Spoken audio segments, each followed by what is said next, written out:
cigarette holder which wigs me over her shoulder. She digs me out, cat in my satin down. Baby, shall we go out tripping? Careful, amigo, you're flipping. Speaks the Latin, my satin down. She is nobody's fool, so I'm playing it cool as can be. I'll give it a whirl, but I ain't for no girl catching me. Switchy Rooney, telephone number. Well, you know, doing my rumbas with you know, and that in my satin down.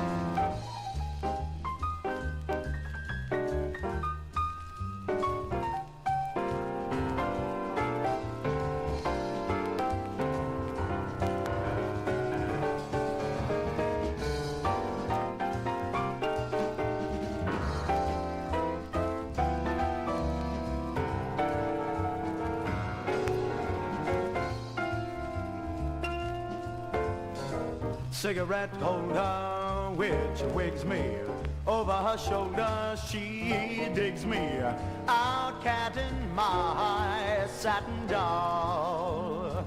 Well, baby, shall we go out tripping? Careful, amigo, you're flipping. Speaks the Latin, my satin doll. She is a nobody's fool, so I'm playing it cool as can be. I will give it a whirl, but I ain't for no girl catching me. Do-ba-do-ba-doo-dee-day, telephone number. Well, you know, doing my rumbas with the you know, and that in my satin down. Yeah, you're flipping my satin down. Out catting my satin down.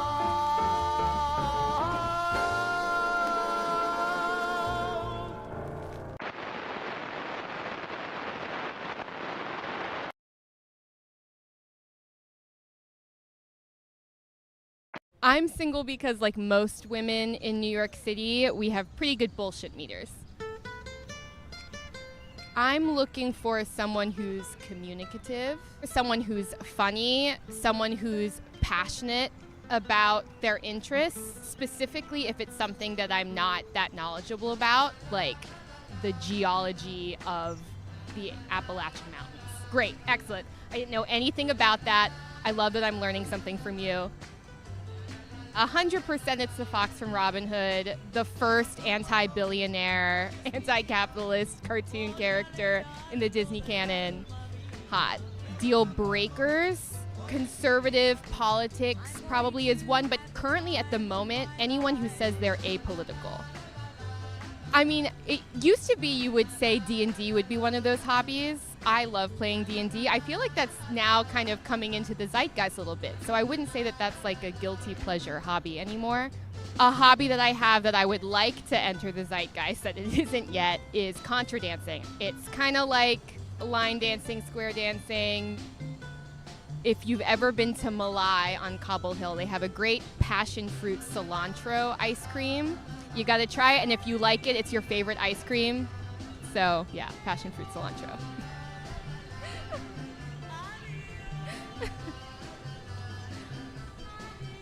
Also, if Malai sees this, please bring that ice cream flavor back.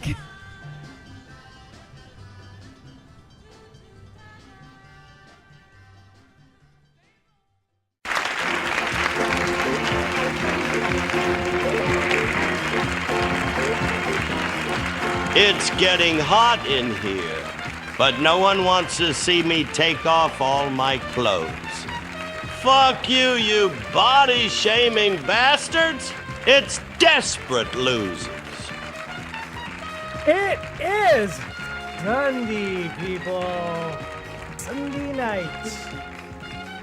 And we have revealed our first Desperate Losers personal. With me, as always, is my good friend, Christopher Creature. Here we are. Oh my goodness. It's night church, baby, and it's time to preach. You have never looked more Jersey in your life than you do right now. I like what? I don't like sleeves. Fuck sleeves. Welcome, new follower, to Desperate Losers. Visca has cheated for 5 points. Always expect it right at the top. Excellent work, Fist. You get 5 points for unfollowing and following us because we do not know how to fix our broken system. We are America. We are America. We're no better than your Congress, unfortunately. Welcome. So the Desperate Losers personals are starting to go live. This is a little project that came about because we got a phone call from another hotline. That I appreciate that all of our like human connection is through flyers. What a beautiful thing. Yeah. This show has been exclusively booked from flyers. That is the Desperate Losers lore, at least since we came back this year. This exclusive booking through the flyer. If you want to be a guest on this show, you have to find the flyer and call in. Speaking of calling in, Chris, next week, do you know this? We're having In the Shadows back to read tarot again. I'm so excited. Very exciting. Spooky, scary. This week, and not only that, next week we also have our first musical guest. It's a guy who left a message, who just moved to New York. He is looking to find a band to play with. I don't know if he's any good. I have no idea, because I did no research, Chris. Did not look into him at all. He could be terrible. He could be great. No idea, but he will be on the show. I hope he's not middle of the road. I want amazing. I want extreme, yes. Or just yes, that's right, Fisk. Unvetted music. Yes. I want middle school talent show or Stefan Grappelli. No in between. Ooh, nice reference. Yeah. Yeah, getting real highbrow. Next episode is going to be our Halloween special. It's going to be an after Halloween bargain bin special. It's also the Day of the Dead, so it might be an all mariachi soundtrack. I've been heavily toying with that idea. But yes, the Desperate Losers Personals was a project that came about with Ojai Dating, who had called the line, and we started doing, we revived like that kind of 1980s video profile that you see spoofed all the time, but we're doing it for real. Like, we're actually trying to help people meet people. Let me show you. The site is live. If you go to Ojai Dating /personals, it is there for you. Kay is the only person you can ask out so far, but you know what? Kay is a great person. And if you are so inclined, you should definitely be asking Kay out. And as someone who has contra danced, I too hope it enters the zeitgeist. Yes. In addition to this, Chris, next Saturday, location to be determined, but it's kind of looking like the north end of Central Park, we will be filming another round of Desperate Losers Personals. So to all of our audience, to all of chat, if you are in New York City and you want to make one of these personals, we'll be making them next weekend, and we're gonna kind of like try to launch one a day, basically until we run out of them. And this little empire of lonely hearts groping for love in the dark will grow.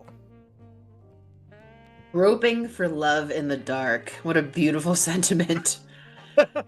That's what we're doing right now. We're just groping for love. Just groping for love. Groping for love. Yikes. Chris, there's so much to get to today. Action-packed and fully stacked. Action-packed and fully stacked. First off, We talked about this last time, but it happened again. We were again featured on the front page of the New York Times. I opened the New York Times early this morning, and boom! Oops. And boom!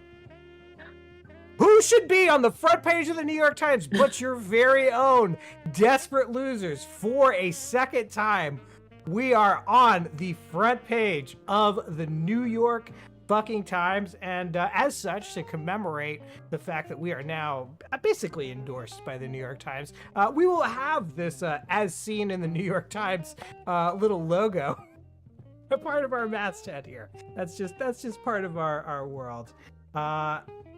The other thing that happened. Oh, Pelican yawning. I wish it was a hashtag ad for the New York Times. That would mean that we're making money. We are not. Oh my God. Yeah, I don't know if you've noticed, this number is getting dangerously close to negative $3,000. And this is a bet I would like to make with you, chat. Who thinks that we are going to get above $3,000 in this calendar year? There's only 2 months left, really. And I'm gonna be gone for a lot of Christmas. Will we have spent more, $3,000 or more, by the time it is New Year's Eve 2025? Yeah. I definitely know that in 2026 we will be spending a lot more money. Why? Because we gotta do a big blowout for Visk's mom's birthday. That's right. By the way, Visk, happy birthday to your mom. Happy birthday to your mom. Let's never go an episode without wishing her happy birthday. I'm helping out our guest for tonight because we are going to be getting advice from a very storied 89-year-old woman who I met in Alaska. We'll tell you more about her later when we get to that. But it seems like a fine time like any to open those phone lines. 917-524-7853. We'll play some games before we talk to our very special guest and introduce her later in the program. Oh, love it. Avi! 10 points, hey. Avi, for being the first caller. I understand this is a packed show, so let's just get to the game. You want to just get to the game? Well, but it should be a short game. One with very few answers. Though, Avi, you did a little book report for us. Did you? Yes, I did. You tell us about this. I'm gonna switch to it now. What are we looking at here? Well, this is for the 1992 shot-on-video movie Chick Boxer. There's an entire history to this, but we don't have time for it. But it is about Kathy Sherwood, high schooler, straight out of an after-school special, who is obsessed with the TV show Chick Boxer and decides to join a karate class. Just in time, too, as there are two crooks who are planning something sinister, maybe even leading up to the town's leadership, that turns out their humdrum town might not be as humdrum as it once seemed.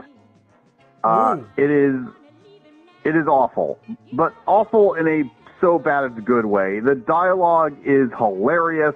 The acting is non-existent.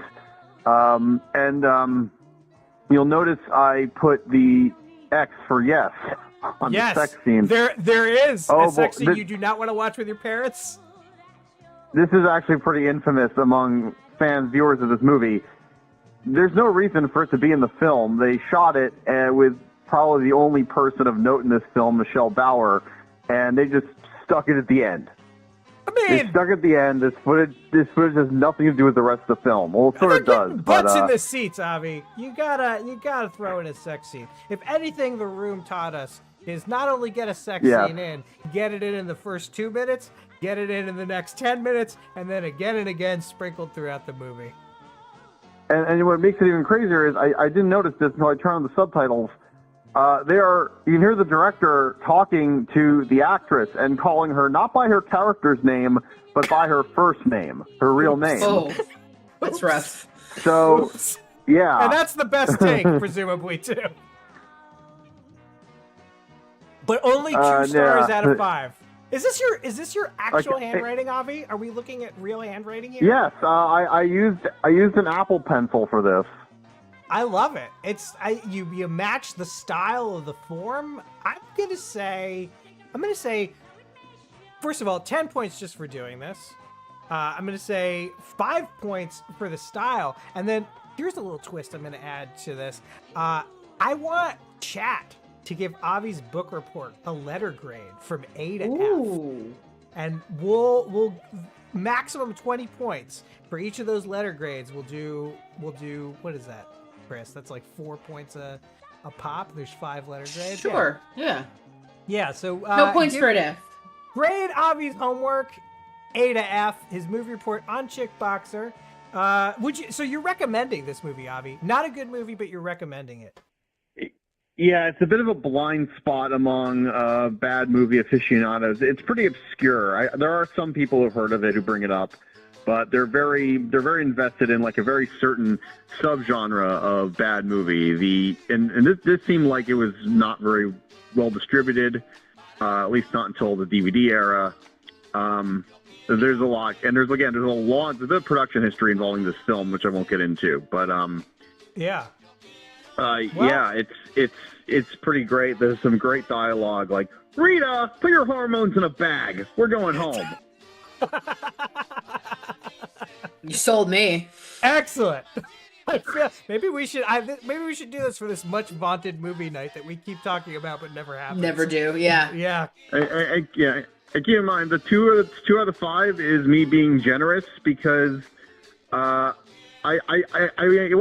wasn't like entirely a slog. It's only it's like less than an hour with opening titles and opening and ending credits. It's less I've than seen an hour? movies that I think, yeah, it's less. It was like a direct-to-video movie. How long is is the sex scene, Avi? I don't know, like a minute. 20, 25 minutes. All right, so it's really only 59 minutes long. But there's like 5 minutes of opening credits, and it's all just a shot of a long shot of a girl tying her shoes. Wow, so fully 6 minutes wasted. 5 minutes off the top. Yeah. Well, 1 minute on the back end. But still getting the Avi recommend. I'm seeing a lot of A's, Chris. I think I've seen A average. Yeah, we're gonna say the full 20 points. So Avi, this book report is gonna get you 35 points total.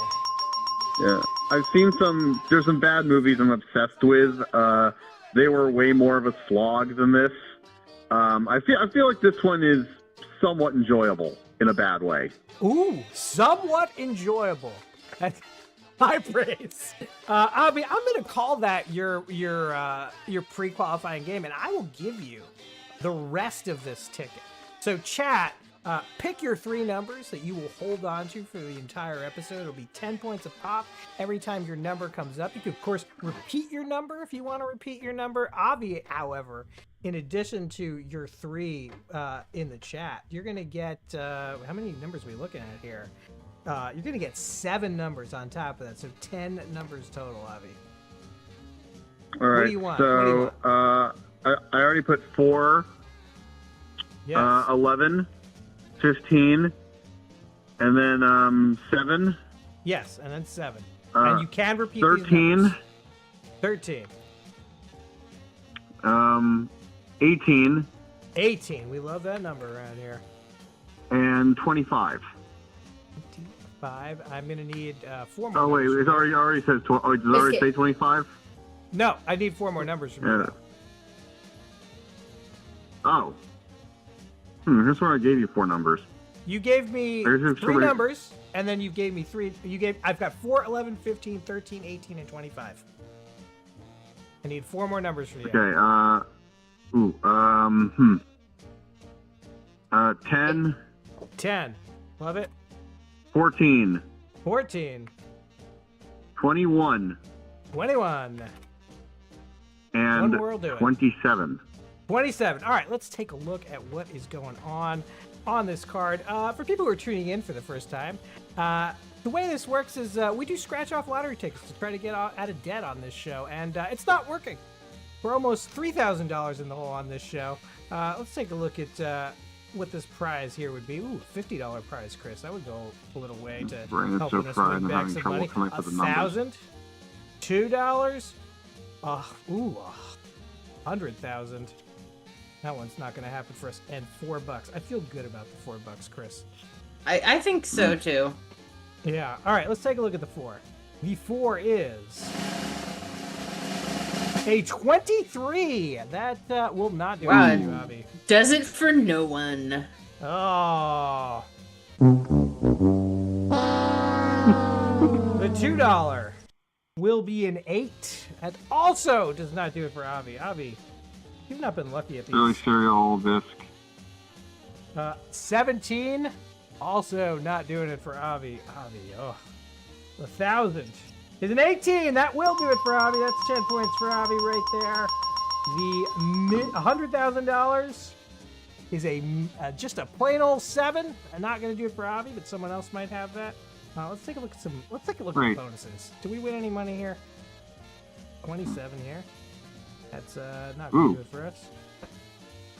But that does do it for you. Mine? That does count for you. That'll be another 10 for Avi. And over here we got a 19. Also not going to do it for us. Winning numbers are 3. Won't do it for Avi.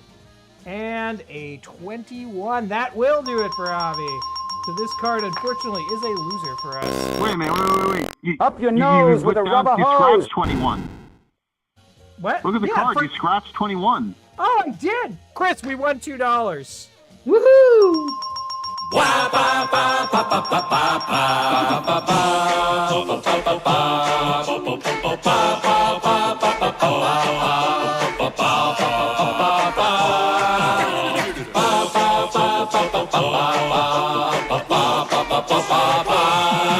Who loves you, baby? I do. An auspicious start to the night. Thank you, Avi, for pointing that out. I would have just thrown away this $2. Yeah. Always double check. And like I said, yep. And check out Chickboxer. If you ever wonder what would happen if someone was making a homemade action movie, but ended up making an after-school special instead, that you'll get your answer. Love it. I've always had that question. Thank you so much, Avi. You're out next week, right? You're at the movies. I may or may not be. I don't know what the timing is gonna be, so we'll see. All right. Well, if you're not at the movies, we hope we hear from you. And feel free to keep playing and call in. Bye. All right. Bye. Alrighty, the phone line is opening at 917-524-7853. We will be dispensing a lot of advice tonight, with our special guest. Let's reveal the name of our special guest, shall we, Chris? Yeah, I think we our should. Our special guest is an awesome lady named Mama D. Mama D has had a lot of life experiences, which I'm not going to get into right now because we'll definitely talk about that with her, but very, very excited. We got so many stupid questions. So many stupid questions from folks. One other little business that we should probably get to is we have some street team business. Some folks who put up posters for us, and we'll get points for that. Yeah. From Portland, continuing their streak, Really Cereal. This is, I don't even know how many months we've been going. Putting our Telly Savalas poster up above this sign that says, "I'm not gay, but $20 is $20, which, you know what? If you are in the market for same-sex sex work, that's a great deal. How are you going to beat $20? In this economy? With inflation what it is, you cannot beat $20. Pelican Yanni pointing out Grindr is free. Well, Grindr also is some work. You have to have conversations and stuff. This is just a quick 20. A quick 20 for whom? I don't know. This person, though, has some painting chops. They do. They don't have any. There's no phone number, though. There's nowhere to contact anybody. You just have to wait there next to that sign. Well, it might be on the other side. There's like a little bit of. Let me zoom in there. There's looks like there's a second side to this sign. And Really Cereal perhaps did not want to dox this person, which I appreciate. An extra 5 points. I'm going to assume that's what happened. An extra 5 points in addition to the 20 that Really Cereal is going to get for not doxing this person. And then for the streak, Chris, geez, what do we do? How much Oh, you have the other side, really, Serial. Ooh, send it to us. Is there information on the other side? I'm curious. But Chris, what should we do for the bonus for keeping the streak alive? I mean, the streak is ongoing. I mean, we've been going for. I mean, honestly, and I it's feel not like just it's not just that the streak is ongoing. The streak continues even in weeks we've been off air. Really, Serial has done it every week. I would say, let's. I'm feeling generous. Yes. I'm not gonna lie. Yeah. And currently, Really Serial is at 1,973 points. So what I'd like to propose, Yes, is that we give them 27 points and make it a bonus points. 1,000. Yeah. And we've been giving away 50s and 75s. We gotta give away. Let's give away 127 points. Okay. 127 points. And Really Serial, I'm gonna tell you something else. You call in and tell us the rest of this story, because I want to know about this sign. 400 points. 400 points if you call in and tell us what is going on with this sign. We've never gotten a call from Really Serial. Long-time chatter, no-time caller, Really Serial. Would love to hear what is happening with this sign. Please call in. All right, Chris. While we are waiting for another caller, shall we play a little game? I love a game. Let's play an old standby, rated R or rated X. Brown chicken, brown cow. Time to play the filthiest game on Twitch. Rated R or X. Chris, of course, knows how this works, but for anybody watching who has never seen this before, hold on a second. Hold on. Yeah, I have to. Hold on. 917. 278. Sorry, I'm just working out some logistics with our guests. 524 7853.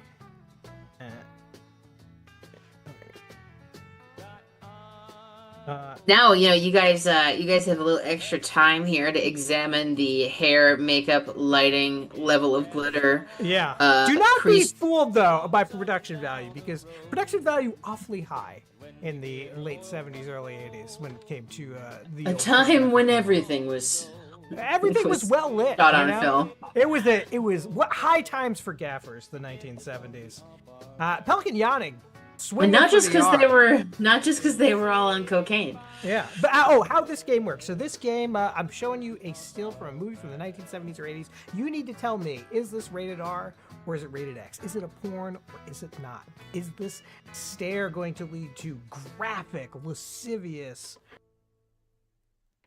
or is it maybe just a fun romp for the whole family, provided the children are above the age of 16? Who's to say? Who's to say? Everyone's going R on this one. Ooh, Sididanenga with the X. Sididanenga. Maybe it's something about the dewiness of these lips. I was gonna say that is a going X. These lips are dewy. They're dewy lips. But the hair is very professionally done. Look how those waves have been professionally styled, Chris. Very professionally styled. Yeah. You're having a little bit of an X-rated moment over there. I know, my cat is really desperate for me to get involved with her butthole. Getting a real Titsune show over there. Yeah. Yeah. I've been out today, so she's been lonely. I mean, she's with the boys, but... Yeah. Well, I think we've got all of our votes in. It's looking like all R's except for a Sididanenga. So who's got it? Will it be everyone? Or will it be Sididanenga? Drum roll, please. This is Sididanenga's game. This is from Long Jean Silver from 1977, which... is she a pirate? She is a pirate. She is a pirate and a sex worker. I don't know if she's willing to go, gay for $20, but perhaps Perhaps. I pick. I'll be asking who names these. I'm going to tell you, I don't watch the porns. I do scrub them for the stills, but I pick them exclusively for the titles. They all have absolutely primo titles. Chris, you've got just a real look of cat concern on your face over there. No, there's oh my god, there's dogs, there's cats. I'm just glad the chickens don't live inside. How many points do we give to City Dengue for that amazing solo guess? It's gonna be a 10. You know, the fact that CJ Dendenga stood alone, you really only get bragging rights. You don't get extra points for that kind of thing, you know? Okay. Being right is being right. But I'll tell you what, if it happens again, CJ Dendenga stands against the tide of popular opinion and is right again, we'll double those points. We'll keep it going. You know, if it's a streak, every time we'll double it. You love a streak. I love a streak. Who doesn't love a streak? Who doesn't love a streak? Chris. Yes. It's let's take a look at we got a lot of voicemails because the last time we did voicemails was like 20 days ago. We should probably take a look at those. By the way, Mama D, if you are watching, pay very close attention to these voicemails because a lot of the questions that we will be answering tonight, a lot of the advice we'll be giving, come from some of these voicemails. Let's take a listen. You have several new messages. What is this? It was just on the sidewalk. Hi, so I have a question for the loser line. If I have a lot of friends, but I'm always the one reaching out to them and they're never reaching out to me, does that make me a loser? Please get back to me. I need to hear your input, your expert advice. Bye. This call is subject to being recorded or monitored, except for privileged communications between attorney and client. For help from an operator regarding calls from this facility, dial 7 now. Me and my long-term girlfriend, we've been together for 2 years. She told me to fix this problem or she'll break up with me, and I don't know what to do because the sex is good, but every time I'm about to finish, I think of my mom, and sometimes I can't help but just shout out my mother's name, and it's actually getting worse. Now, not even finishing, just in the middle of it, I'll just say my mom's name. So I don't want to lose this relationship, but I low-key love my mom, so I don't know. Hi, my name's Danielle, and I took my friends to the movies, but now they don't want to go see another movie that's 3 hours long. Do you have any tips on how I could be more persuasive in getting my friends to see 2 movies in 1 weeknight? So last night, me and my friends are having a little bit of a party, and I fell asleep. And while I slept, all of my friends and my girlfriend were getting freaky deaky without me, and I woke up and I was really sad. Yeah. Losers, I am so tired of this hemorrhoid on my left side of my anus. I really don't know what to do about it because the person that I was seeing told me to get a life, and she shut the door in my face after I bought her a 12-ounce steak dinner, all because of my hemorrhoid. I need help. Hey, I love you, man. I love you. Love you, loser. Hey, I was wondering, how ethical is it to own, say, 150 raw hem cut shirts of the button-up and muscle tank variety as a cisgender male and trans masc? And does having a septum piercing make it better or worse? Asking the real questions. Does having a septum piercing make it better or worse? Hey, guys. I was just wondering if you had any advice. My friends aren't really calling me back or texting me back. Thank you. Hey, what's up, Desperate Losers Hotline? I just moved here a couple months ago, and I'm feeling like a huge loser. None of my friends ever want to do anything with me. I haven't gotten laid in close to a year. So, yeah, just feeling pretty down. Saw this number and just figured I would check it out and see what help you guys could offer. Hello, I'm looking for a loser in finance, trust fund, 6'5", blue eyes. End of new messages.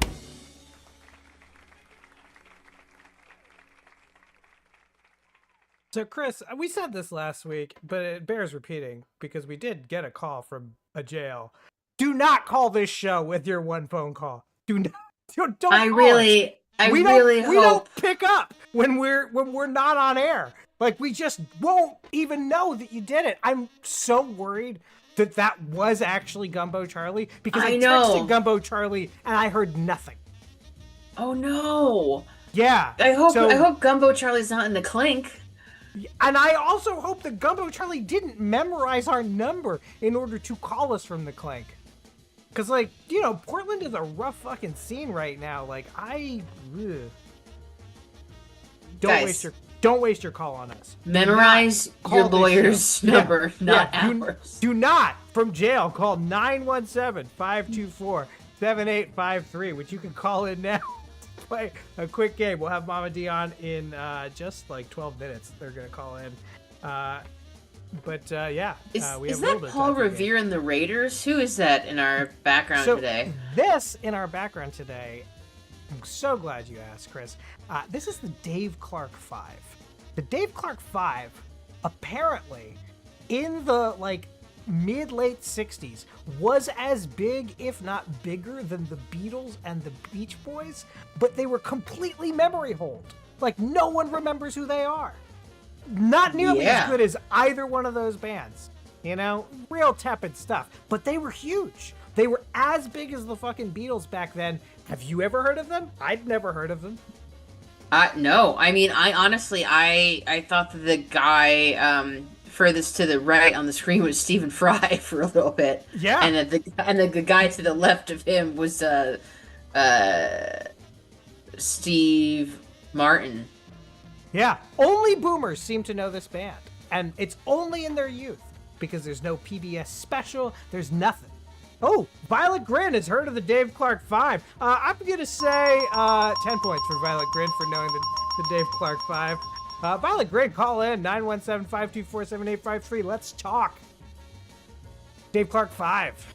What are some of the hits on here? Shall we find out? We got let's find out. Satisfied with You. Go On. Do You Still Love Me? I Meant You. Look Before You Leap. Please tell me why. You Never Listen. I Still Need You. It'll Hurt for a Little While. And Good Lovin'. Good Lovin' is maybe the only track on here I've ever heard of. I feel like that with a little bit of rearranging, those song titles could tell the entire story of a relationship. Yeah, they could. You know what I'm saying? Like, I mean, definitely It'll Only Hurt for a Little While. God. But look at all these records, too. A lot of Dave Clark 5 records. Heard of not one of them. Not one of them. They even have a greatest hits. I couldn't name a single Dave Clark 5 hit. But Violet Grin, if you call in and can tell us a little bit about the Dave Clark 5, 200 points. 200 points. I'm feeling very generous. 917-524-7853. Is the guy in the picture frame Dave Clark? I don't know. He's got to be, right? Is there a Dave Clark? Maybe there's no Dave Clark. Oh, that would be better. You know, it could be one of those. Was there a J in Jay and the Americans? I don't know. I don't know either. Yeah. And let's not find out. Depressing. Let's not find out. But you know what? I'm going to do no research on the Dave Clark 5. I'm only going to organically find out about them. I learned about them because, like, my mother mentioned them once, and then my father was like, oh, yeah, the Dave Clark 5. And they just started having all this flood of memories of how big they were and how popular they were. And I was just like, what the fuck alternate universe is this? Where there is this band to rival the Beatles that no one has heard of. Yeah, and I do appreciate the double-breasted, long point collars, like, snap shirt with, like, seatbelt belt. There's a lot of sartorial decisions going on here, and none of them are good. Oh, wow. I got the other side of that sign from Really Serial. Shall we take a look? Yeah, let's do it. I work harder than a ugly stripper. Should be an ugly stripper, but I'm not gonna copy edit this. 1 year today, I was caused to wreck in front of the Green Oasis when I came to with a broken arm in shock. Let me pick up my motorcycle and walk. Wow, this is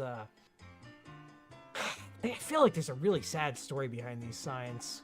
Yeah, This is a situation where, like, the more I learn about these $20, the less I want to know.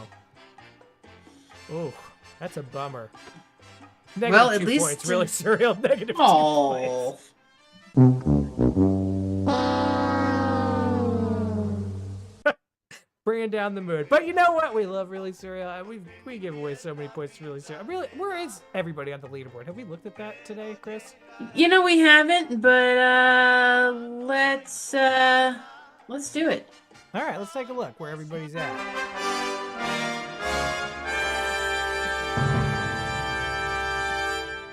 So high atop, as always, Sleeve McDykel, 10,009 points. Shifty Merchant with 4,324. Pooh Stew, hot on Shifty Seals with 3,476. Sun King, 2,784. 2,161 for Cheatin' Visk. Really Cereal, really climb up the ranks with 2,098. Avi with 1,575. Alien Bob, 1,477.5. Dr. Yawning with 1385, and Bone Amputee with 956. Chris, we have an ongoing bet with Bone Amputee that we do. We will have we're supposed to. We've been doing it for Bone? almost a month. Oh, sorry, not Bone. Sorry, with Dr. Yawning, we have a bet going on with Dr. Yawning that we will have a successful TikTok account. Dr. Yawning says that we will have a successful TikTok account at the end of this month, which we've defined by having like more than 100 followers or getting just one regular viewer to Twitch organically from the TikTok. Chris, So Violet Grin, are you from TikTok? Yeah, are you from TikTok, Violet Grin? Could you win this bet for our good friend Dr. Yawning right now? Let's take a look though and see how that TikTok is doing, shall we, Chris? We have 5 followers. So help out Dr. Yawning. We only need 95 more followers in the next 5 days. You've got 5 days. We got to get 95 more followers, really 96 to put us over the hundo. So if you know a bot farm, be it in China, Russia, Turkey, wherever you find your bot farms, get on it, because Dr. Yawning really needs the win here. The Pelican asking to renegotiate that bet. No, there's no renegotiating. No. You're going to lose this bet, Dr. Yawning, and you're going to be calling into the show for a month. That is the terms of the bet. We're about 5 minutes away from the time when we will probably get a phone call from Mama D. We'll find all about her. Violet Grin does not do TikTok. Ooh. Not gonna do it. All right, well, you know what? There's still time. Pelican Yawning, get us 96 more followers on TikTok in the next 5 days. And this day's pretty much over. So 4.1 days you've got. The time is ticking. The time is and ticking. Talking. Midnight, November 1st. It is ticking and talking. Chris, do you prefer a Chinese government-owned TikTok, or do you prefer a right-wing billionaire owned TikTok? Which I prefer not to live in evil entity. Yeah. Do you want controlling? The doom scrolling. What can I say? I think I would prefer neither. Is that possible? Is that an option? No, you got to pick one.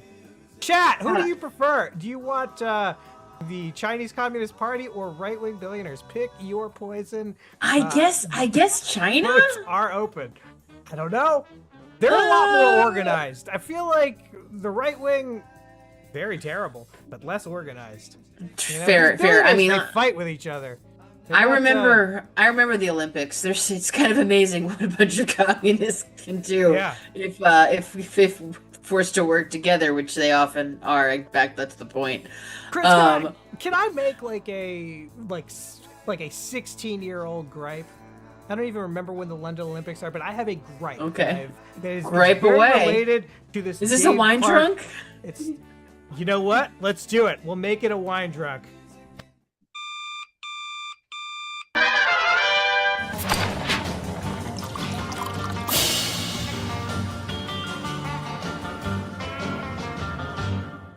So I will have 72 seconds to tell this story. If chat deems that this story is a legitimate gripe, then the orphans are going to get some points. If they deem it to be an illegitimate gripe, the orphans are going to lose some points. So here is my gripe. So at the London Olympics, whenever that was, they got like all of the big British names to play, right? And there is Sir Paul McCartney on stage, lavish production, right? You know, they had maypole dancers. London really went all out for these Olympics. And Paul McCartney's at the piano playing whatever stupid Beatles song or Wings song he was playing. But my gripe is that Paul McCartney did not wear a tie. There he is, standing before the world with an open fucking shirt trying to look cool, and I just think this is a moment when you are the representative of your nation. You should wear a goddamn tie to the Olympics, man. You know? For once in your life, wear a fucking tie. I don't need the full amount of time. That is my gripe, that Paul McCartney did not wear. Really? That's it? That's it? Did any of the It's other a real musical gripe. guests, were all I the feel other like it's musical so guests disrespectful. wearing ties? Were the Arctic Monkeys wearing ties? I think they probably were. They were probably wearing like loose skinny ties knowing the time period. But that's my gripe, and I stick by it. I think Paul McCartney should have worn a tie to the London Olympics. I'm going to say I think that is not a legitimate gripe. Oh, we're getting a call.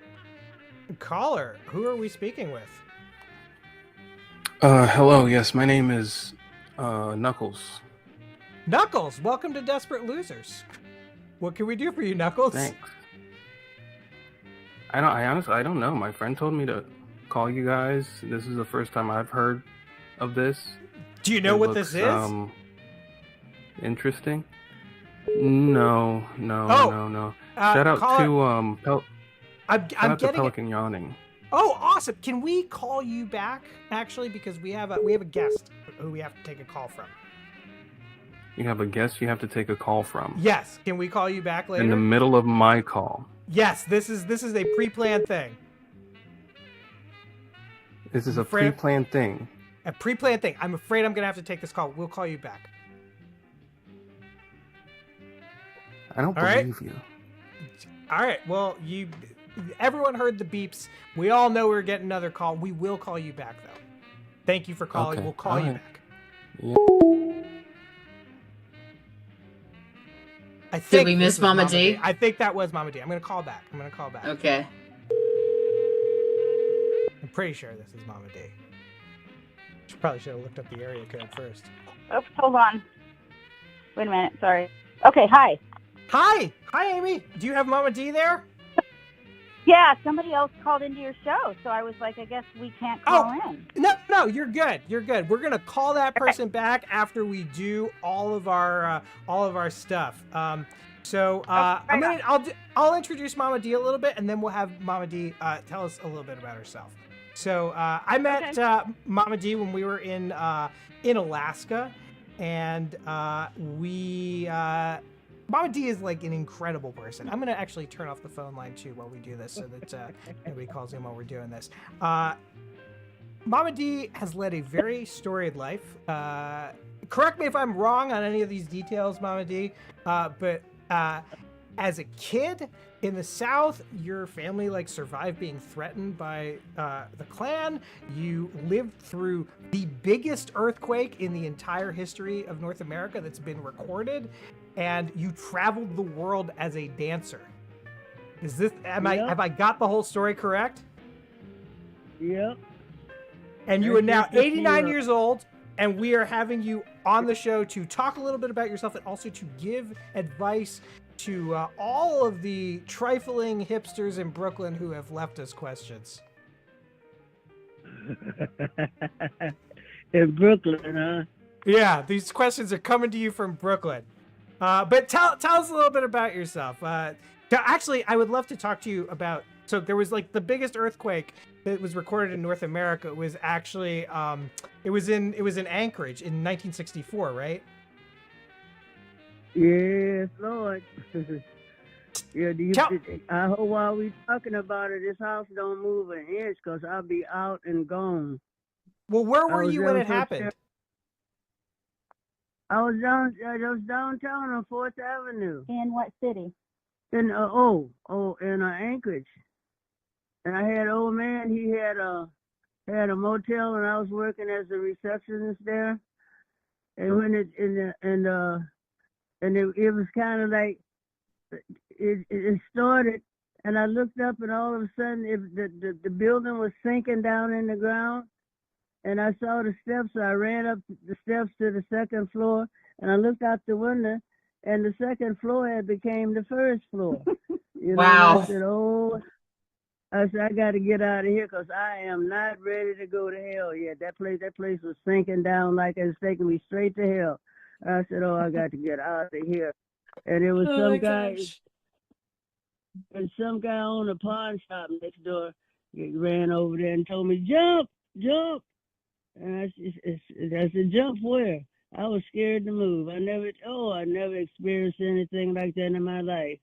And a car could drive by here right now and this house jump a little bit. I'll get out of here and outrun that car. That's how terrified I am. So that's really stuck with you, that terrible earthquake. It always will. I mean, it's amazing. It's just amazing.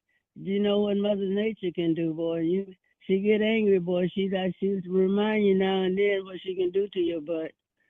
So I try to stay good. Well, the reason we're bringing it up, Mama D, is I'm just trying to give viewers a little bit of a sense of where you come from. Why your advice is going to be so good, because you got a lot of years and experiences. I think you also have another story too from that when you were working in the motel. Oh, well, that was a little. I don't know if it's the same one. I got a lot of stories, but tell me whichever story you like. Well, I was working in this motel. The guy that owned it, he was my old man, and this guy came in, and he was a native guy, and I'm waiting on the customer. And he kept interrupting. He's drunker than a skunk, so I told him, I said, wait. And, about the third time I told him, wait a minute, don't you see me waiting on somebody here? And some kind of way the N word came up. I said, you want me to show you what an N is? Boy, and my old man had what's they call those? 357 Magnum. Damn. And I picked it up and I fired at it. And then he was running. When he saw that gun come from behind that counter, he was running down that hallway screaming. But that Magnum, if you don't hold it just right, it'll spring back. My old man said he'd look at it and shoot myself in the head, And he went running down the hallway screaming. So I couldn't shoot. I couldn't make the gun be still so I could shoot him. So I just took off running behind him and turned it around. The handle did more damage than the bullet would have did, I think. Oh my God! You pistol whipped him with a 357 Magnum? And then my old man made me take him to the hospital. And I said, "You want to call the police?" No, because he stayed in trouble with the police. The police probably would have thanked me. Oh my gosh. That's amazing. Hi, I'm Chris. I'm also here. I'm hosting the show with my friend. I'm so excited that you're on with us. What a life you've lived and are living still out in Alaska and Anchorage. So cool. How did you end up in Alaska, Mama D? That's when I was a dancer. I was a professional dancer for years. And I got up here and they, and that I had my contracts with all of them. And this one guy, they had a club up here. Every time my auction run out, he'd hurry up and want me to sign another option. And, I built up quite a clientele up here. Wow. So when did... Huh? No, go ahead. Well, I was doing dances and stuff, they being way up here. They was doing square dances and all that kind of stuff. And the kind of dances I was doing was very, very new to them, And so they kept picking up my oxen, and next thing I knew, here I was. And I met one of the guy up here. I don't know. His name was Johnny Rich. I'm glad I got away from him in time, though. They killed over massage parlors. That's the kind of place Alaska was back in the day. So needless to say, you've got a lot of life experiences to bring to bear on these very stupid questions that we've gotten from people. Yeah, but you know that they just, you know how they always use that saying, being in the wrong place at the wrong time? But seemed like I always lucked up. I was always in the right place at the wrong time. You know? All right, Mama D, I'm gonna play a little bit of an intro to our advice section, and when the music ends, we'll start giving advice on the other side of it. All right? All righty. Here we go. Time for desperate advice for losers. Today's question. So our first question for you, Mama D, is this comes to us from Jack Reacher Out. He is the one who is always reaching out to his friends. His friends are never the ones that make the plans. They're never the ones who invite him places. He's doing all the inviting. Does that make him a loser? No, I think it makes him a damn fool if he keeps, if they keep doing it to him and he keeps doing what they want. I mean, I just find me somebody, that's that's just equal and giving like me. I'm not gonna give to somebody, and every time I look up, their hand is sticking out. So your advice is, it's get better friends. Yes, that is definitely what I would do. I think that's the consensus here. Chris, would you agree? Jack Reacher Out needs to get better friends. I mean, listen, if you're the one who's doing all the work in the friendship, then you don't have friends. You have clients, unless they're paying you, then what are you doing? Yeah. Taking care of a grown up. Exactly. So this is your out there. They're out there, they be looking for people that they think are vulnerable, Yeah. That's true. That's true. Maybe he needs to get a little more confidence. Maybe he ends up with those people because he doesn't feel like he's good enough, Yeah. Yeah, he actually made this call from a party that he crashed. He wasn't even invited to it. His friends were invited to it, and he wasn't. So I think you're spot on the money. I think definitely get better friends. Honest to God, and get better himself. If that boy that had been my house and he crashed my party, oh boy, he'd have more friends than he ever wanted. And all of them have their foot stuck, where. All right, Mama D, our next question is, help, I keep saying my mom's name during sex and my girlfriend is fed up. This comes to us from Mama's Boy. Can you help Mama's Boy out? How can Mama's Boy stop saying his mother's name during sex? Well, she's the one must be thinking kind of perverse about it because, shoot, sometimes I've been enjoying myself at times. I call my mama's name, my dad's name, my grandma's name, if they're that good, So not necessarily a bad thing. Heck no. So this is a problem for Mama's Boy's girlfriend more than Mama's Boy himself. Well, sure, there's a lot of people love them, Yeah. The only thing that I never heard of too many women though calling on their dad. So I guess what I'm getting from you, Mama D, is that if you're with somebody and you get them calling out their own parents' names, you're doing something right. I wouldn't say it's a right or wrong thing because they probably don't even know what they're saying. They probably have so much pleasure. That's the only name they can remember. Mom or dad. Yeah. let's do the next question. Chat is suggesting just a gag. Yeah, wear a ball gag is what we're getting from chat. I don't know where I stand on that one. Chris, where do you stand on it? I would be surprised and confused if it was happening really regularly. Then yeah, maybe This is every time. He was saying it was happening every time. If I was the girlfriend, I might start feeling a little weird if it was every single time. So I would say, figure out a way to just, keep him quiet. Yeah. Maybe don't smother him, but Yeah. maybe But the just ball like gag. maybe. All right. Our next Sorry, go ahead, Mama D. Well, if they gonna yell out and going on, shoot, just let them. As long as they don't call your mama's name. Fair. Yeah, that's where it really crosses the line. Yeah, that's the line. So our next question comes to us from Danielle. Danielle is wondering how she can convince her friends to go to the movies twice in 1 week. They already went once this week, but she's having a hard time convincing them to go back to the movies again. Well, if she pay for everything in the cab, or if they have to go in a cab, or and the movie fare and stuff, yeah, I'll go.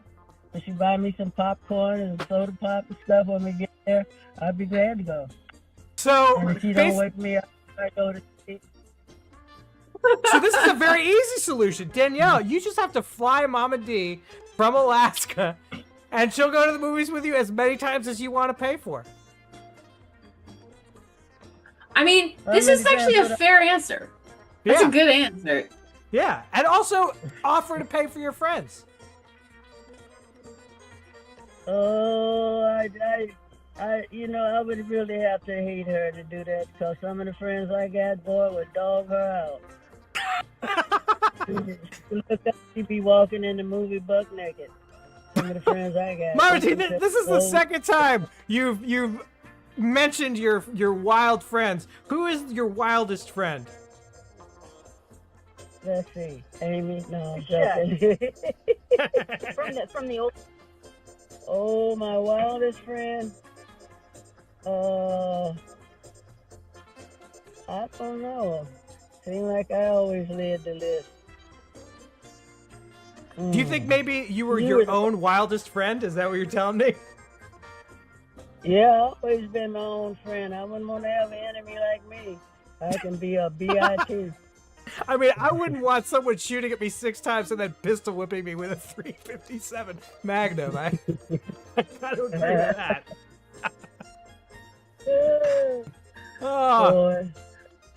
Our next question for you, Mama D, comes from Party Pooped. Party Pooped said that he fell asleep at a party, and my girlfriend and my friends got freaky deaky without me. They didn't wake him up to have him join in. What should he do? Well, when he woke up, shoot, he should. This special little YouTuber is going home with 5 points. That's 5 points for Judy Jensen. Thank you, Judy Jensen, for the follow. Sorry, you were saying, Mama D. Well, shoot, I'd wake up and start the party all over again. You know what? Don't get upset.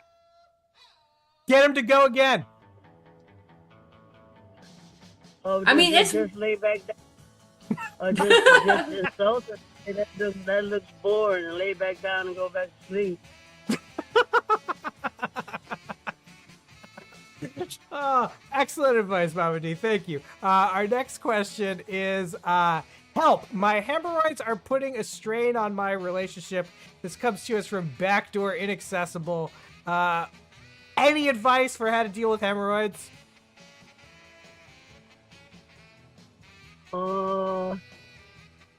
Leave them alone if they ain't really bothering you. I've got one I had for years. They don't bother me. I just use it sometimes. Sometimes I use it for an excuse when I be with a dude who wants to get a little too romantic or something. And I tell him, oh, wait a minute, my hemorrhoid. Oh, wait a minute, baby, wait a minute. So it works in some cases. Oh, so you make the hemorrhoids work for you. So this is not a situation you want to get rid of. You wanna make the hemorrhoids do the work for you. Because it's sharing my body, it's got to do something.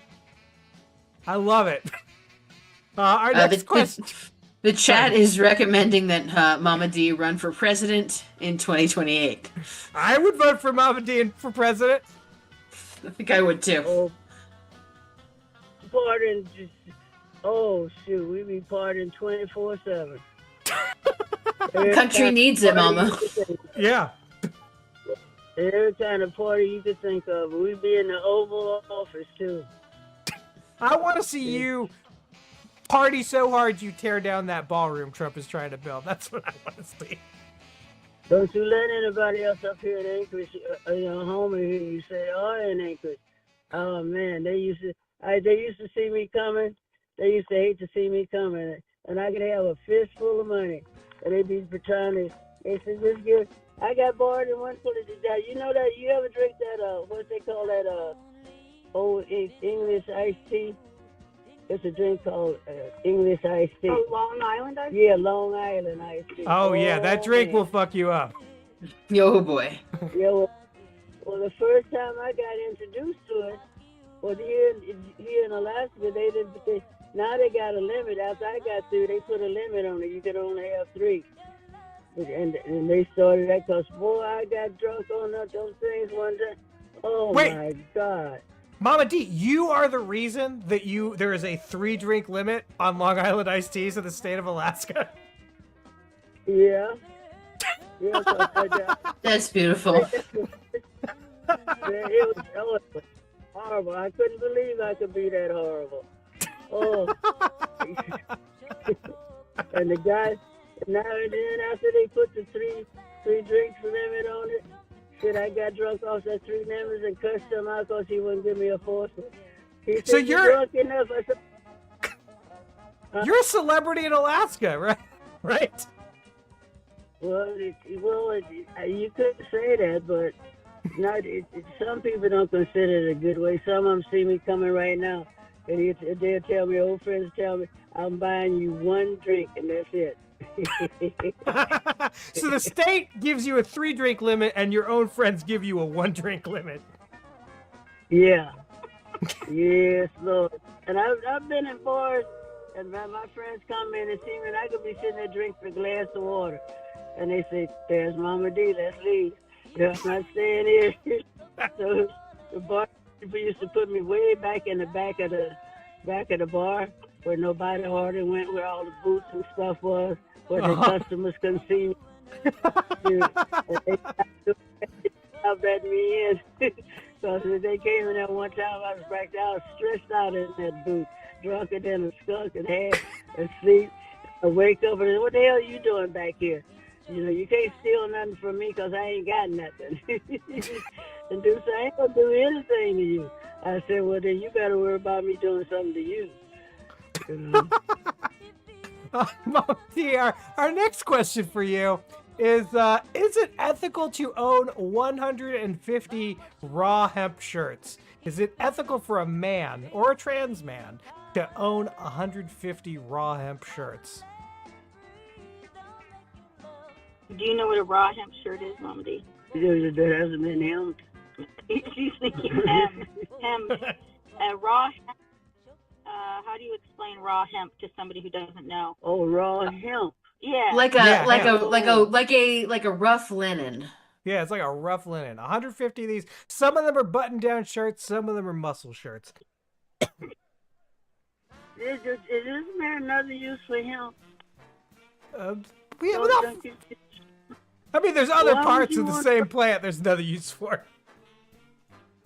Why you want to waste hemp like that? I would hate to be wearing a shirt and I'm chewing on it everywhere I go.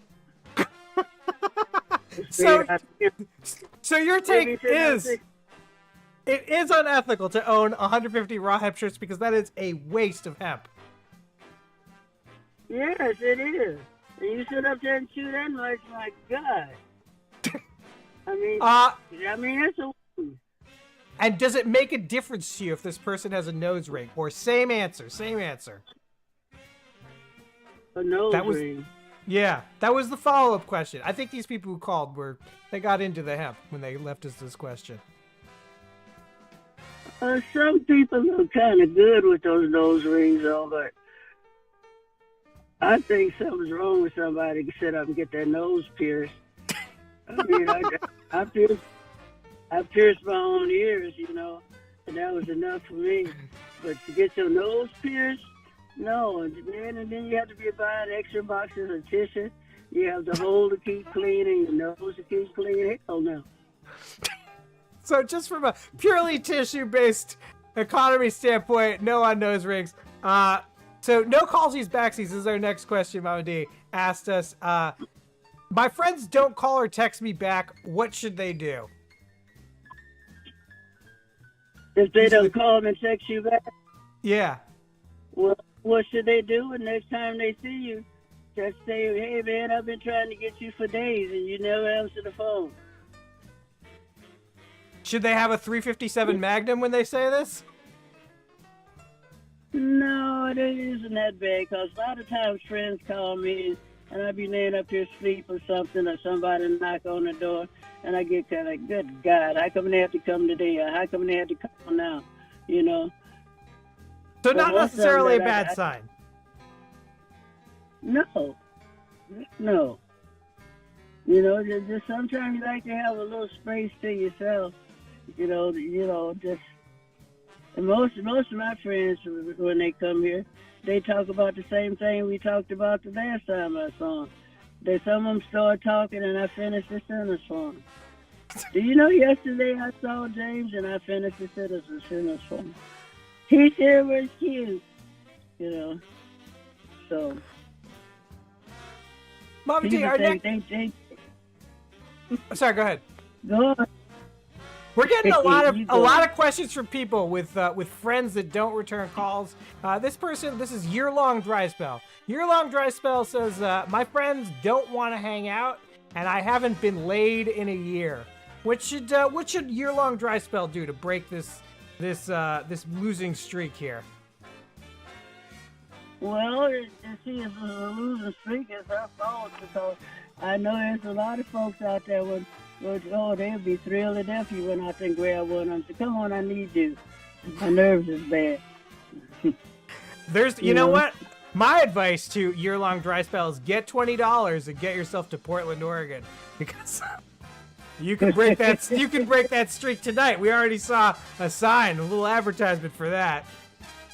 Next question for you, Mama D, is where do I find a 6'5" man in finance with a trust fund and blue eyes? This is from Finance Brobo. Shit, I should be asking you that.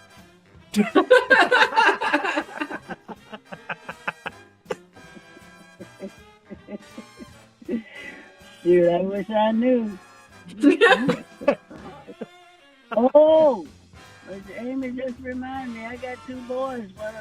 Let's see, Gary is 6'4". Yeah. And Ron, I think that counts. Yeah, that counts. And Ron is taller than Gary. Yeah, you got some real tall sons. Yeah, I wish I could send you a copy of this picture I got of my two sons. Everybody look at that picture area, all of them turn around and say, are you sitting down? Do they have sex ones? I don't know what them suckers got, too. They be back there in Milwaukee where I wish they stay, because that time they was up here, I wanted to kill all of them. All right, so Mama D is suggesting Finance Brobo ask out one of her sons. We'll get those details off the air. Shit, I had one, but my youngest son called me yesterday, said he'd be here today. And then it's nighttime and he ain't got here yet. He ain't got. But this boy, he got the women that he attracts. That's what keeps him in trouble. The women he attracts, and he don't know how to say no to a woman. And the only time he hit a woman is because she hit him upside the head and scratched him. So he smacked her. But he has a high respect for women and stuff. So that's probably what didn't happen to him. He ain't stood up here yet. One of them saw him, jumped out and grabbed him. and he pretend like he didn't want to get away. He wanted to get away, but he don't. He'll show up and come in here, and I ain't seen him in almost 2 years. He'll come in here, give me a big hug, look for some food, lay down, and go to sleep. And then before he wake up, there'll be some of these girls down here in Homer. He grew up with them. Well, I bet you one or two of them have seen him, and they start knocking on my door. And I just feel like Wow. giving them the whole apart leave. I told myself, what women find so attractive in you? He said, I look just like you. I said, who said I was attractive? This next question is actually a really great question for Chris, but I'm also going to throw this one to you, Mama D. So I talked to somebody who works in the film industry, and they miss the camaraderie that used to exist on film sets. This woman was feeling like there's not a lot of pranks anymore on set, and she wants to get good set pranks going. So she wants to know, what are some good classic pranks she could play? Mama D, do you have any favorite pranks you've done? What? Pranks. Oh, on people. Oh boy, it's been a long time. I'd have to think on that because when I was young, I used to play pranks. While you're thinking about it, Mama D, I'll ask Chris. Chris, do you have any favorite set pranks? Okay, so back in my film career, there were a couple of classic pranks that I enjoyed. The most common is that we use a lot of clothespins on set. We use them to keep fabrics in place, sometimes colored gels over the lighting. So sometimes you would sneak up on somebody and you would clip a clothespin to them in a place that they couldn't see and they weren't aware. And you would just keep trying to add clothespins to their clothing until they were covered in clothespins and finally realized it. I also was a big fan if somebody was sick and they were out for a few days. A friend of mine and I would make. Remember when you were growing up? There used to be on the milk boxes. There would be the pictures of the kidnapped kids. So if somebody was sick out of work, we would take a picture of them and we would print it out and we would put their face on, because there's food on set. There's always coffee and milk and whatever, and we'd put their face on all of the milk cartons on set so that everyone would see that they were missing. We did a bunch of stuff like that. Those are a couple of my faves. Those are a couple of my. Some of them were more specific to the person. We had a guy who color coded all of his gear. He was an electrician. Everything he owned was orange. He wore orange every day. And so we made an orange with like eyes and arms and legs as a sticker, and we put it all over places that he would find, and he couldn't figure out who was doing it and why, and he thought that the feds had found him or something and were trying some sort of psyop, but actually it was just some couple 20-year-olds messing with an older member of set. Just playing into a man's paranoia, just making him really disturbed and upset. Yeah, great prank. So if you have a friend on set who's mentally unstable, property pranks, really lean into that. Figure out the things that are going to trigger their psychosis and just get it going. Mom Deke, do you have any pranks, or should we move on to the next one? No, you move on to the next one. All right, so the next one, I'm going to play you the message. This comes to us from Kosher Wheels. I'm a homosexual Jewish man in a wheelchair. Okay. I just learned how to make my life better. Thank you. So I don't know if you heard that. This person is gay and Jewish and in a wheelchair. How do they make their life better, Mama D? What advice do you have for Kosher Wheels? Oh, they're gay, Jewish, and in a wheelchair. And in a wheelchair is the last one. Well, I'd get out of the wheelchair if it was me. Well, I don't think that Kosher Wheels can get out of the wheelchair. Well, I'd get somebody to get me out of it. So find somebody to piggyback you, Kosher Wheels, is the advice from Mama D. All right, let's take a look at the next one. This comes to us from Friendly Hookup. I'm going to play the audio for that one now. I'm calling you guys because I just recently reconnected with a guy I used to see like a year and a half ago, and I really was surprised last night. He came to my party uninvited, and I was surprised to find how attracted I am to him. I still am. Oh, you feel can't like hear it? he was being fun and charming, and I feel like I'm falling for him Just a again. second. And the bad thing is, all of my friends say that I should not go out with him under any circumstances because he's a huge loser. He just lost his job and had to move out of the city for 6 months, and he has a lot of emotional intimacy issues. But I don't care, and I think if we hook up, it'll solve all of my problems because I think we never did. And I feel like if we hook up just one time, then I can get it out of my system and move on from him completely. But I think the question of never hooking up when we're mutual friends is always something that's going to weigh on me for years and years to come every time I see him at a party. So please let me know what you think. Thanks so much. Bye. So it's a little bit of a long message. I won't play the whole thing again, Mama D, but I'll give you the gist of it. This person is asking, should they sleep with their loser friend, even though all of their friends think it's a bad idea?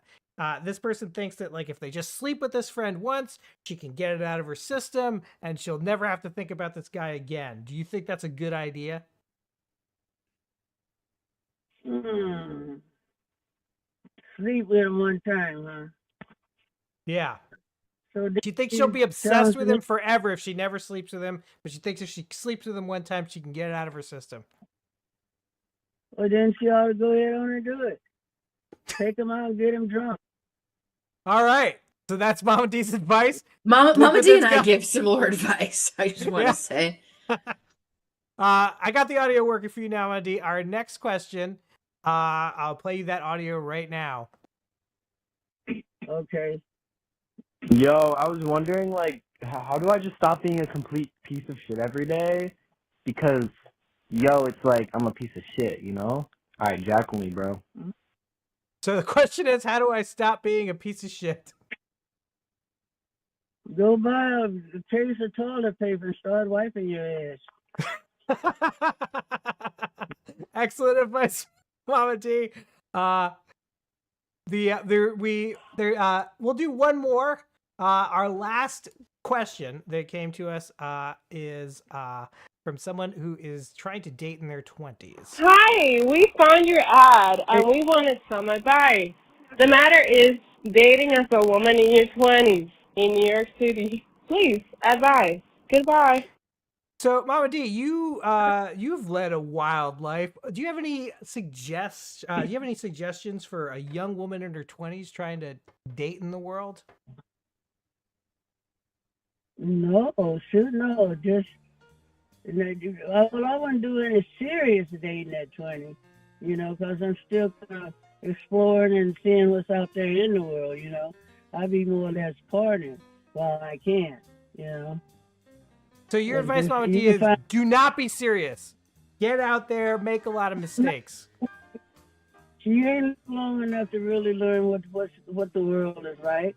Get out there and find out what kind of environment you're in and the people, and, you know, check out the people. I don't think I really got serious about a man until I got about in my late 30s, you know, 35, 36. But I had some men, you know, before then, you know, but shoot, 20 is too young to be getting serious, you know. In a way, you're still a baby, you don't know anything.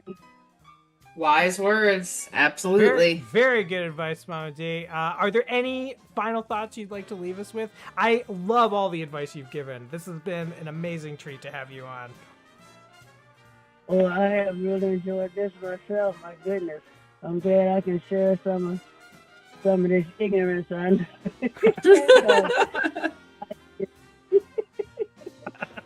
Well, but, you know, when we get another nice little stockpile of advice questions, we'll have you back and we'll do some more advice. Okay. All right. All right. Thank you so much, Mama D. Thank you so much, Mama D. Okay. You guys have a good day. You too. Bye. All right. Bye-bye. Wow. Mama D. What a pip. She is a pip. Oh, but you know what? She's an absolute pip. But even at 89, I would not mess with her. No. I feel like she could. There's zero chance that she would not. She would not like hesitate to correct a fool. No, absolutely not. I've been in Mama D's house and I did not see, for the record, I did not see a 357 Magnum, but I do not doubt for a second that there is a 357 Magnum like under a couch cushion, ready at hand in case things get rough. And I don't think she's gonna shoot. I think she's gonna throw it, and I think that's gonna be worse. I just also appreciate that the guy she pistol whipped, she then drove to the hospital. Only at her old man's suggestion. Let's not forget that part of it. I know. Maybe you want to drive that guy to the hospital. Yeah, why would you? So we did get a call in right before we talked to Mama D. So I'll call that person back and we'll see what they wanted. I think this person knows Dr. Yawning.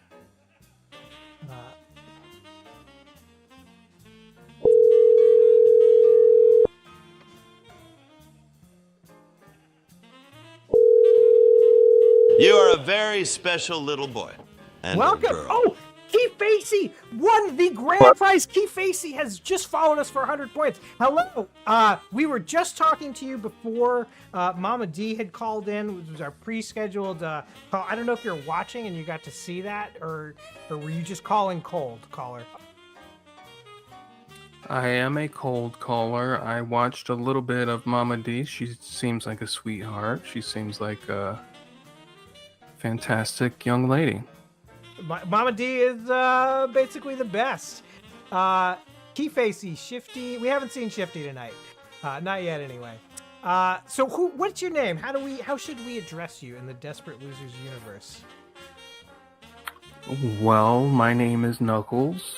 You may address me as Your Majesty. I'm just kidding. No. Knuckles is fine. That's my name. Yeah, most people I know in real life call me Knuckles. It's a strange name, I know, but it is actually my real life last name, so. Whoa! I used to introduce my. Yeah, I used to be like, is it Dutch? That's a good question. Well, kind of a joke answer, but also a real answer. I'm black. I don't know if that comes off in my voice, but at one point in the past, I did a school project where I looked up the history of my name, and I got back to slavery, and I couldn't really find anything before that, so I don't really know where it comes from. It's a great last name, though. Knuckles. Yeah, I used to introduce myself as James, and then eventually people would find out my last name, and they'll be like, oh, wow, whoa, I'm going to call you Knuckles. So There was a guy I knew in college who, his name was Mike, but then one day somebody found his ID, and his parents were hippies, and it turned out his real name was Beanbag America, and so that guy became Beanbag America for just ever. Mike was long gone the minute anyone found out his name was Beanbag America. And I feel like Knuckles, though... That's a made-up story. You're making that up. No, that's a real story. That's a real story. This person went to art school. So that'll give you an idea of what kind of hippie parents they had. I met some colorful characters at art school, so I'm inclined to believe you. That one detail. That's okay. I'm sorry. I'm sorry for being so. In a past life, yes, I was an artist. Oh, nice. Not so much anymore, but I'm sorry for being standoffish. It's just that the person who told me to call you is from a community of shitters and trolls. Yes. And I love them. Don't get me wrong. I'm one of them. I didn't know what to expect when I called in here. So it's true. This show does not really have a troll vibe. We're all about taking people at face value, even when they're obviously lying to us, and trying to help them on their own made-up terms. So that's kind of what we do at Desperate Losers. We play games. We help people when they ask for help. That's our whole thing. And we also give out terrible prizes. And we give out terrible prizes. Would you like to know a little bit about some of the prizes you could win on this game show? Sure, why not? All right, we haven't looked at this at all today. Desperate Losers. Prize wall. Hachi, mama, these prizes are the tits. So, prizes you could win, Knuckles. For 100 points, you can get your ad in our countdown. 200 points will get you one of these custom-made bookmarks for reading manga. They have a helpful guide on them. It shows you how to move through the panels on a manga. For 200 points, you can get Hollywood memorabilia, Kojak trading cards. 300 points No gets longer made. They are no longer a made. limited All edition. exactly. The only Kojak cards that will ever exist already exist. This is one of your last chances, really, to get them. 300 points, Geraldo Rivera will roast anyone of your choosing. 500 points gets you insights into the nighttime thoughts of Larry King Live. Larry King. 750 points will get you an ultra rare LP from our collection. The music you're hearing now might be one of those records. 850 points, this is where it starts really getting good. You can get Santeria oil, which guaranteed by Baba Laos in Miami to bring you good luck. It's had mixed effects for us. I'll say that. 1,000 points, you get a beautiful wallet that made of some of the losing scratches we scratch on the show. And really our top prize, for 1,500 points, a brand new, unopened Sonicare toothbrush. Now this is a real fucking prize worth real money. You know, could really step up your oral hygiene game. We don't fuck around here on Desperate Losers. And for 100,000 points, you too can become the executive producer of this show. And is that just a title? Why, no, it's not. You'll actually be forced to come to our really fascinating and wonderful production meetings. Wow. Yes. What a prize. What a prize. A lot of meetings. Do you like meetings? Yeah. Well, I mean, meetings I'm neutral on. It's quite a selection you guys have there. Can I ask, I'm seeing a little bit here on the scroll at the bottom. Yeah. What like how many points do I get for doing what? Like what's the Well, how can I game this you're system here? First time caller, so just right off the bat, I'll give you 25 points just for calling in. And then you know what? For your patience and answering again after we immediately dumped you the minute you called to take Mama D, I'll give you another 20 points. Wow. Okay. So you're starting this it's game hard to be with mad. 45 points. And you know what? You came for a referral from Dr. Yawning. Chris, give Dr. Yawning 50 points. You got it. The other thing you could do and is... I only get 45? Well, you're at the beginning of your journey, my friend. If you follow the show, you'll be randomly assigned points. Someone just won 100 points following the show. So, could be you. All right. That's the first time we've ever seen that happen. Could be you.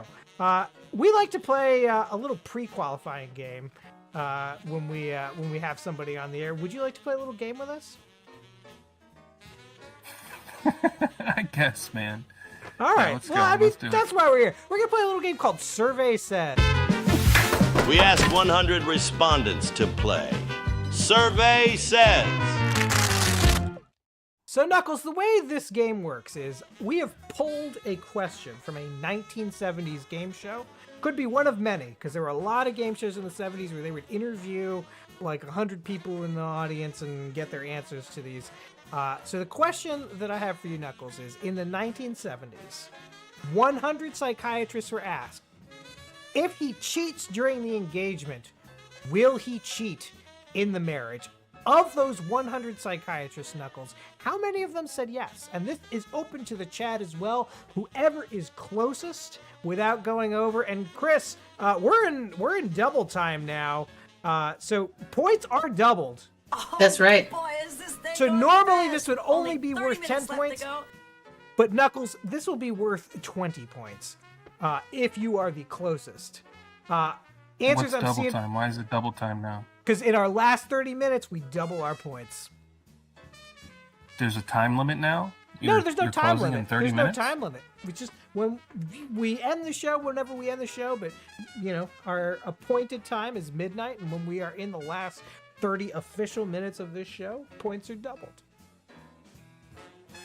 Guesses I'm seeing from the chat, 23% saying that if he cheats during the engagement, he'll cheat in the marriage. Visk saying 85%, Sun King saying 55%, Keyfacey, who won those 100 points, I'm going to go with 78 95. 95. I like that. No, let's go 90. Let's go 90. Let's go 90. I'm sorry. Let's play it safe. Bold guess from Knuckles right off the bat. Let's find out. Let us find out. Is Knuckles right on, I don't want to assume gender, but we'll say on their first guest here. I identify as he, him. All right. Thank you for asking. Will Knuckles be the closest in his first answer on Desperate Loser? Survey said it is 89. That is very You're close. shitting me. That is That's very bullshit. close. Chris, Wow. is anyone? Fucking rigged, Is there an dude. 88? Is there an 89 out there? There is an This game's 85, rigged. but he said 90, so that means he's won. Knuckles has gotten the point. Knuckles, did I that win? is 20 points. Yeah. That is Oh, it's 20 not that points rigged, for you. actually. It's This is a 20 pretty fair points for game. you. Very Trump logic there, but we'll take it. That entitles you now, Knuckles. No, that was 45 points, wasn't it? No, that was 45 plus 20, 45 so now you're plus 20. You're near at at 65 points. At the beginning of your run here on Desperate Losers, there's more to go. That is just a pre-qualifying game. It decides how much we can do next. Now, Knuckles, this whole show is paid for by lottery scratcher tickets, and it's not a winning strategy for us. I see that. We're almost $3,000 in the hole. That is a real number. Yeah, you I gotta can spend money give to you. make money, though. It's true. It's true. I will give you 10 scratches on this card. For each number you guess, you would get 20 points, or we can play another game, like another bigger, interesting game. Would you be interested in playing another game, or would you be interested in the scratcher? Let's play another game. All right, let's play another game. I'll tell you what, let's play The Price is All Correct.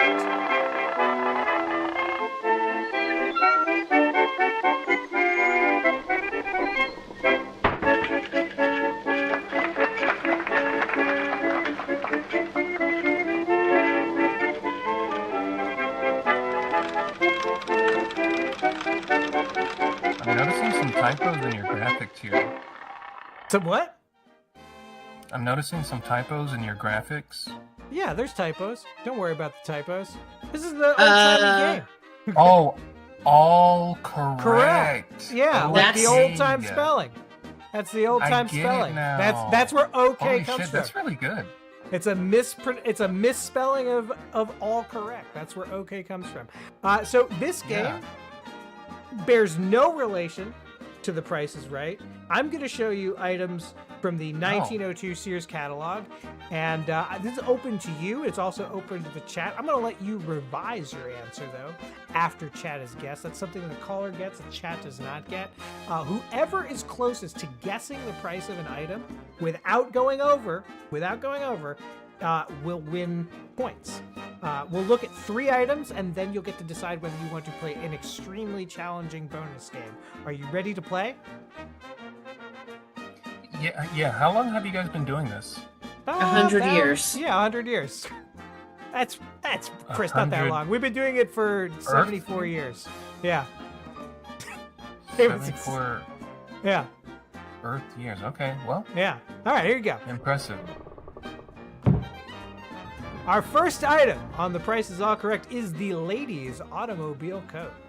Made of good quality kersey, these garments are too heavy to be sent by mail.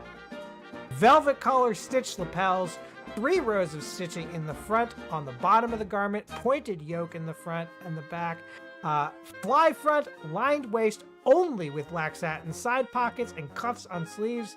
You gotta state your bust measure and the length of the sleeves. Sizes range from 32 to 42 inches around the bust. You can get this in black or castor. Shades or sizes different from stock will be made to order at 20% above the regular price quoted. I'm not looking for that custom job price, though. I am looking for the regular price of the ladies' automobile coat. Now, this is a good quality coat.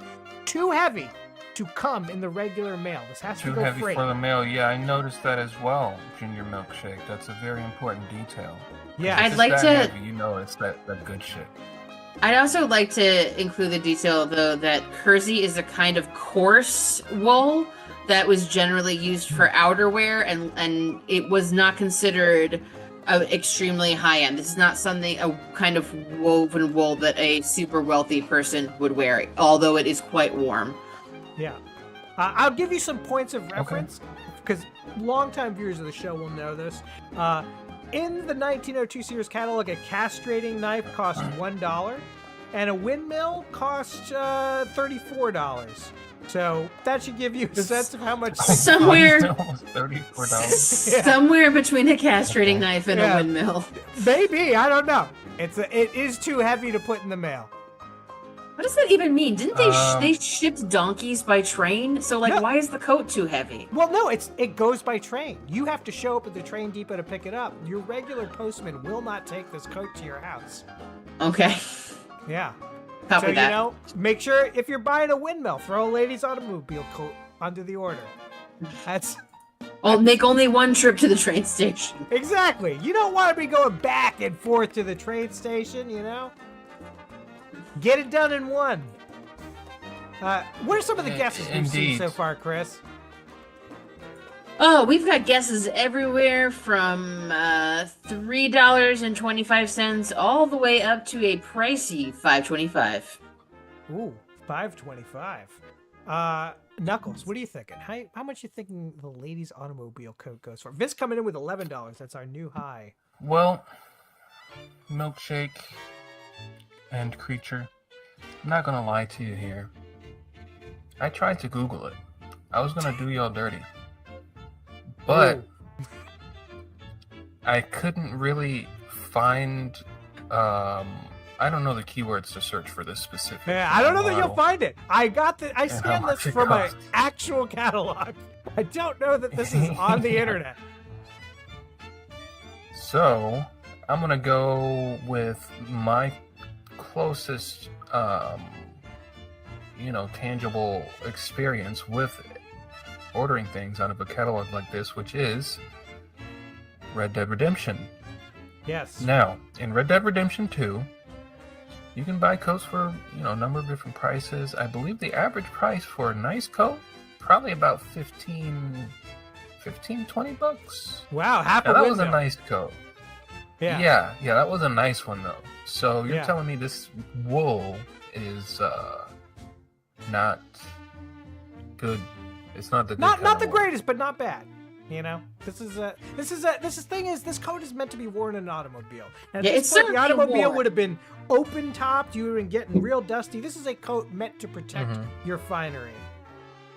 Mm-hmm. Thank you, Pelican. Yes, that's a great reminder. Shout out to Pelican, by the way. Wonderful, wonderful person. Another way, by the way, Knuckles, you wouldn't know this yet, but if you wish Visk's mom a happy birthday, that'll be 5 points. I have a picture of the kind of automobile that you would wear this coat in. Oh, let's take a look. What do you got for us, Chris? Ooh. Yeah, so awfully dusty. We're not talking probably places where you're ordering in the Caesars catalog. This is not going to be paved territory. A lot of dirt roads. This is a 1902 Rambler. It's one of the early horseless carriages that was available in that time. Horseless, you say? Sleeker. Horseless, I do say. Horse free. I think I'm gonna go. Let's just make it a nice round. My mind is saying $7 for some reason, but my heart is saying $5. Ooh, do you go with your mind or do you go with your heart? Let's go with 7. Let's go with 7. We're going with the heart. Happy Let's birthday, take a Mama look. Visk. That's 5 points.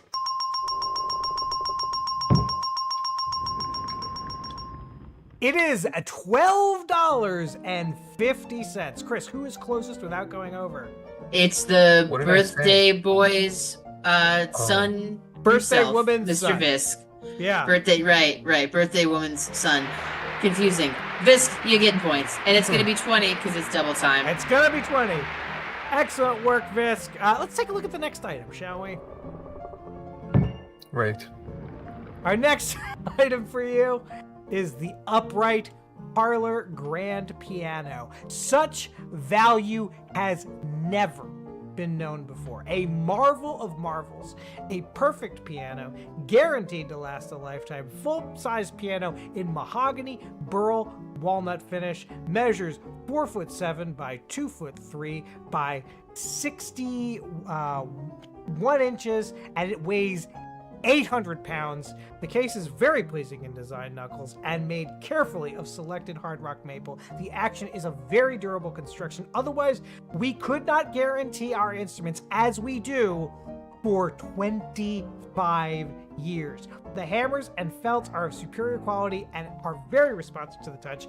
Knuckles, we have never, in the history of this game, we've been playing this game since January of this year. We've seen a lot of items out of the 1902 series catalog. We have never seen a 25-year guarantee on an item.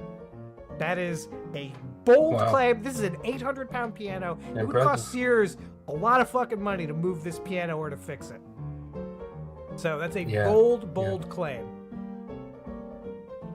I'm seeing Sears, $45 for they're not just blowing hot air. They stand by that. No, see, that is a hell of a guarantee. Yeah, hell of a guarantee. See, Dagga thinks that guarantee is worth $70. 2 windmills. Or 70 castrating knives, whatever your fancy is. Well, the fucking... I'm sorry. 20 can I goat curse artists. on this? You can curse, yeah. Yeah. This isn't network television. Yeah. Well, the damn jacket was what, $12? It was $12.50 for that. That wasn't a very good jacket either. No, Visco in 98 on What the year is this, you said? 1902. It's just about Red Dead Redemption times. Yeah, it is. I think it's like 1901 or something. I'm gonna go with like, I don't know, man. 'Cause I did good on the first one. Let's just do a nice round $50. $50 for the upright parlor grand piano. Get your guesses in, because we're going to hit it pretty soon. Really Zero with 86, Poostu with 99. I'll give you a chance to revise. Do you Poostu already guessed. Did he guess? I don't know. Yeah, I don't remember. He updated. He went from 45 to 99. Poostu's good. Violet Great coming at 101. Let's find out. Are all these guesses too high? You can buy a fucking windmill for what? It 60, is you said? 98.50. Yeah. Visc again. Visc again. Obviously, you're in cahoots with Visc Poostu is awfully and close. their mother. But yeah. 50 cents over. Unfortunately, Poostu, that's going to take you right out. That is pretty fucking wild. Knuckles, I am not in cahoots with anyone's mother. I can attest to that. Chris is pretty anti-mother. So I am one. Not anti-mother. Yeah, you're anti the rest of them, though. I'm in cahoots only with myself. I'm pro-mother. All right, I'm pro-Visc's mother and all other mothers. I'm going to take that bold stand right now. America, Junior Milkshake is pro-mother. Shall we take a look at the next item? They're good. Sometimes.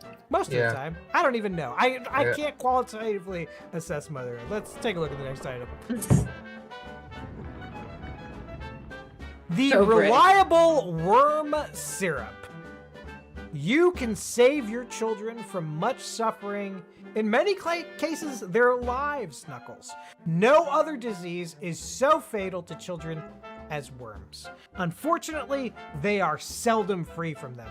Worms are not only the cause of disease themselves, but their irritations aggravate all manner of other diseases, wandering from one part of the body to the other, winding themselves into large balls, obstructing bowels. Our reliable syrup effectively destroys the nest in which their young are deposited, and it moves from the bowels gently.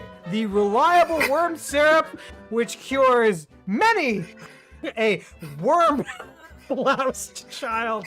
How much is this worth to the 1902 Wait, shopper? is this 1902 ivermectin?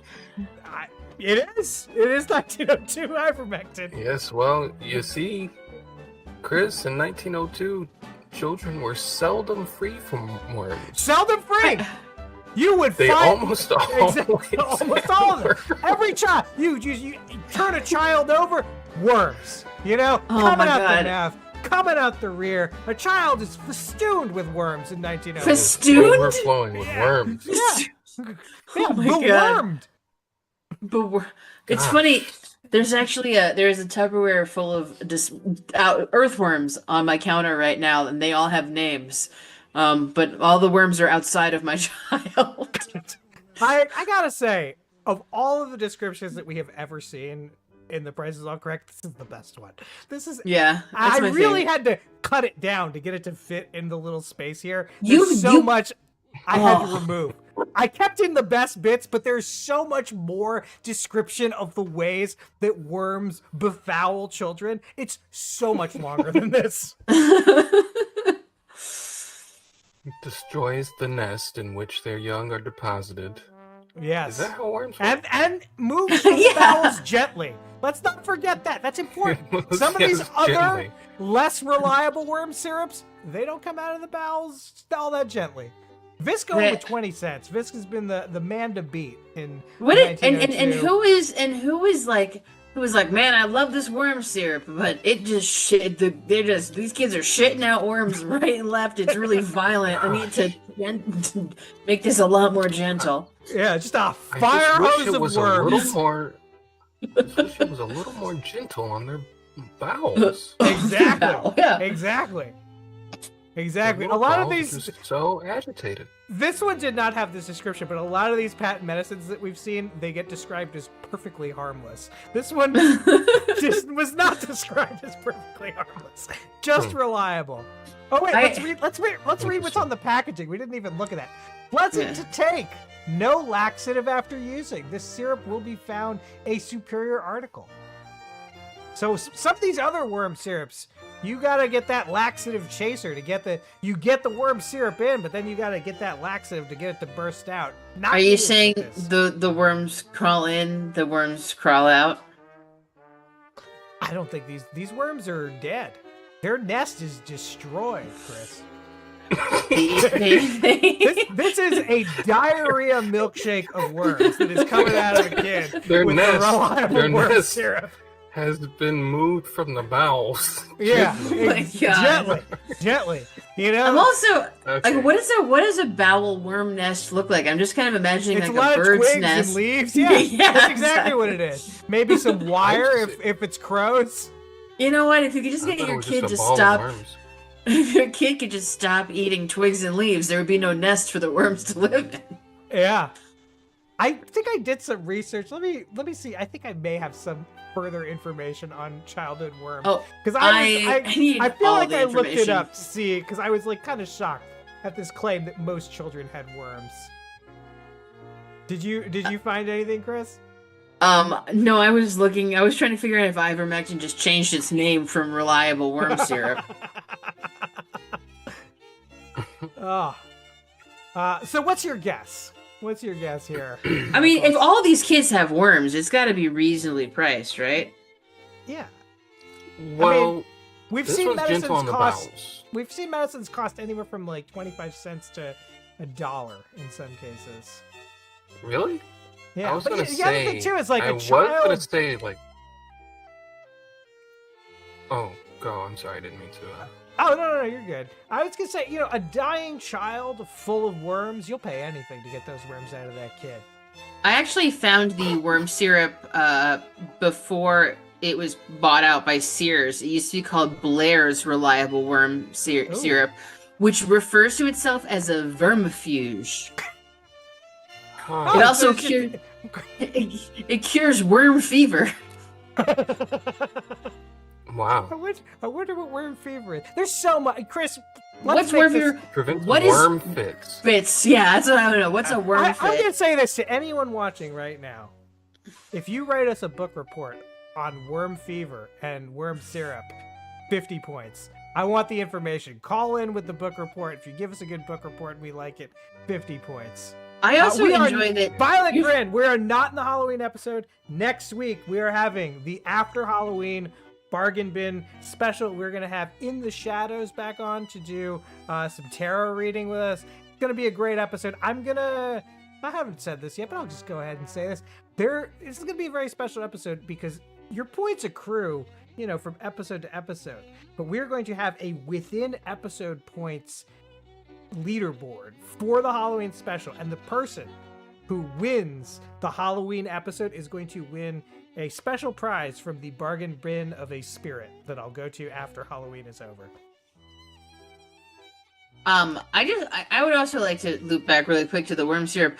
Yeah, you're supposed please you're supposed to be taking this non-laxative laxative 3 times a day. And you better shake it too. Not only are you not going to have worms, you're not going to have anything inside of your body. You're going to be a hollow vessel. Yeah. I'm going to suggest a Greek yogurt chaser to go with your worm syrup. Well, I'm gonna go with $1.25. $1.25. Let us find out how much is the reliable worm syrup worth. Who's keeping track of the points? 22 cents. 22 cents. 22 Who's cents. closest, Chris? I don't think I like this game anymore. Oh my god, Sun King please is cheating. guess. Was it Vinsk again? Well, actually, no. Sun King got it exactly on the nose. Amazing. Sun King, that's going to be 20 points with a 5-point bonus for being exactly on the dot. Sun King, by the way, it's been established in previous episodes, is a quantum leaper. He's probably been in all of our bodies at some point. He has all kinds of arcane knowledge that he gains from living all of our lives. A little bit of an unfair advantage, but he's out there doing good. Sun King is quantum leaping for all of us. Trying to get back to Ziggy. Is that what Yeah. he did? I didn't actually ever watch that show. No, Ziggy's the computer. He's just trying to get back to his own time period.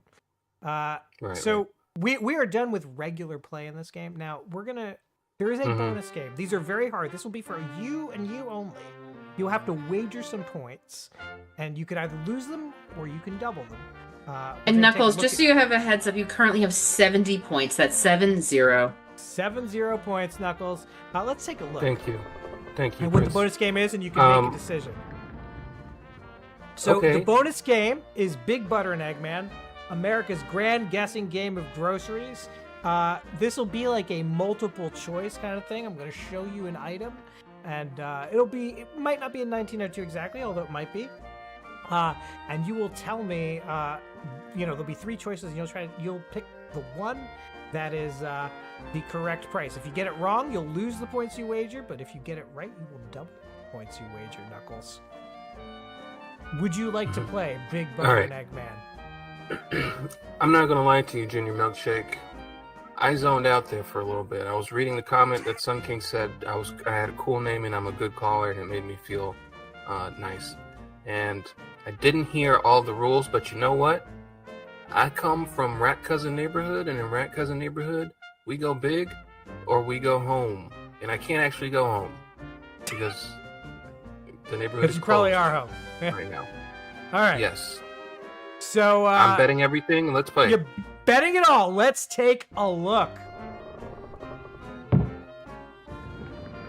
Here it is. Betting it all. Over... I need to know from you, Knuckles, how much did 10 pounds of potatoes cost in 1902? The correct answer is either A, 18 cents, B, 11 cents, or C, 25 cents. And this price is an average that comes to us from the U.S. Department of Commerce, the Commerce Bureau of the Census Department. 10 pounds of potatoes in 1902. Yes. And there's an old potato man here as our illustration. 10 pounds of potatoes, 1902. We've seen some other prices, the 22 cents to get the worms out of your child. A lot of money for a piano, almost $100 for a piano. But how much for 10 pounds? The thing is, I have such a tenuous grasp on, prices of the modern era. Yeah. That trying to account for reverse inflation. Oh, they don't track 1-to-1. The prices are nuts. There's you can't play that inflation game with this. It's just stuff was just different. The prices were just way different. Well, I tell you what, that's a lot of French fries. You know what I'm saying? Yeah, 10 pounds. And get you through It's the a lot winter. of tater tots. Yeah. Yep. I don't know. 11 cents. No. Yeah, no, 18 cents. 18 cents. Let's find out. What is the correct answer? It's 11 cents, isn't it? It was 18 cents! Oh, cool. You're doubling your points! Very successful first run for Knuckles here on The Price is All Correct. 18 cents for 10 pounds of potatoes in 1902. You know, you could buy almost 5 castrating knives for 50 pounds of potatoes for the price of 1 castrating knife. That means that Knuckles has just edged out Gumbo Charlie for 29th place. Ooh, Gumbo Charlie. 29th place. Please call in, because we're worried you're in jail. Please call in. Yeah, we think Gumbo Charlie might be in jail. Yeah. But listen, I know 29th place doesn't sound awesome, but you have to understand Who's a special new follower? There's Chupa. baby. Chupa 103 gets 7 people. points. And Chupa gets That's 7 me, I'm points. Chupa. Oh, okay. Well, then we'll give it to you. Yeah. Hey, so do you guys know Rat Cousin? We know of Red Cousin. Yeah, we don't know him personally. We know of him, yeah. Yeah. Oh. I just don't understand, because apparently there's a little bit of crossover here. And I mean, I see people I know in the chat. Yeah, this show started on Adult Swim streams. It was created by our friend New York Matt, who was a host on this show, and he had to step away for a family thing. So yeah, that's why there's crossover. It's a lot of Adult Swim streams people. I used to call in the Fish Center a lot. Well, With all Desperate the time. Losers was back You guys on in the remember day. It was an afternoon show. It was an afternoon show? Yeah. What is that supposed to mean? You think you're better than Fish Center? I'm just saying we were on in the afternoon. So was Fish Center. It was on at 4 Eastern. 4 p.m. well, Eastern. This was like a lunchtime show. I would call that like a late afternoon show. Fish Center. I just don't like that you have like a sound of like superiority in your voice when you're saying that, and it's irking me, Milkshake. I have a sound of absolutely no judgment. I'm just saying the show was on in the afternoon. It was a completely neutral statement. The tone is completely inferred by you.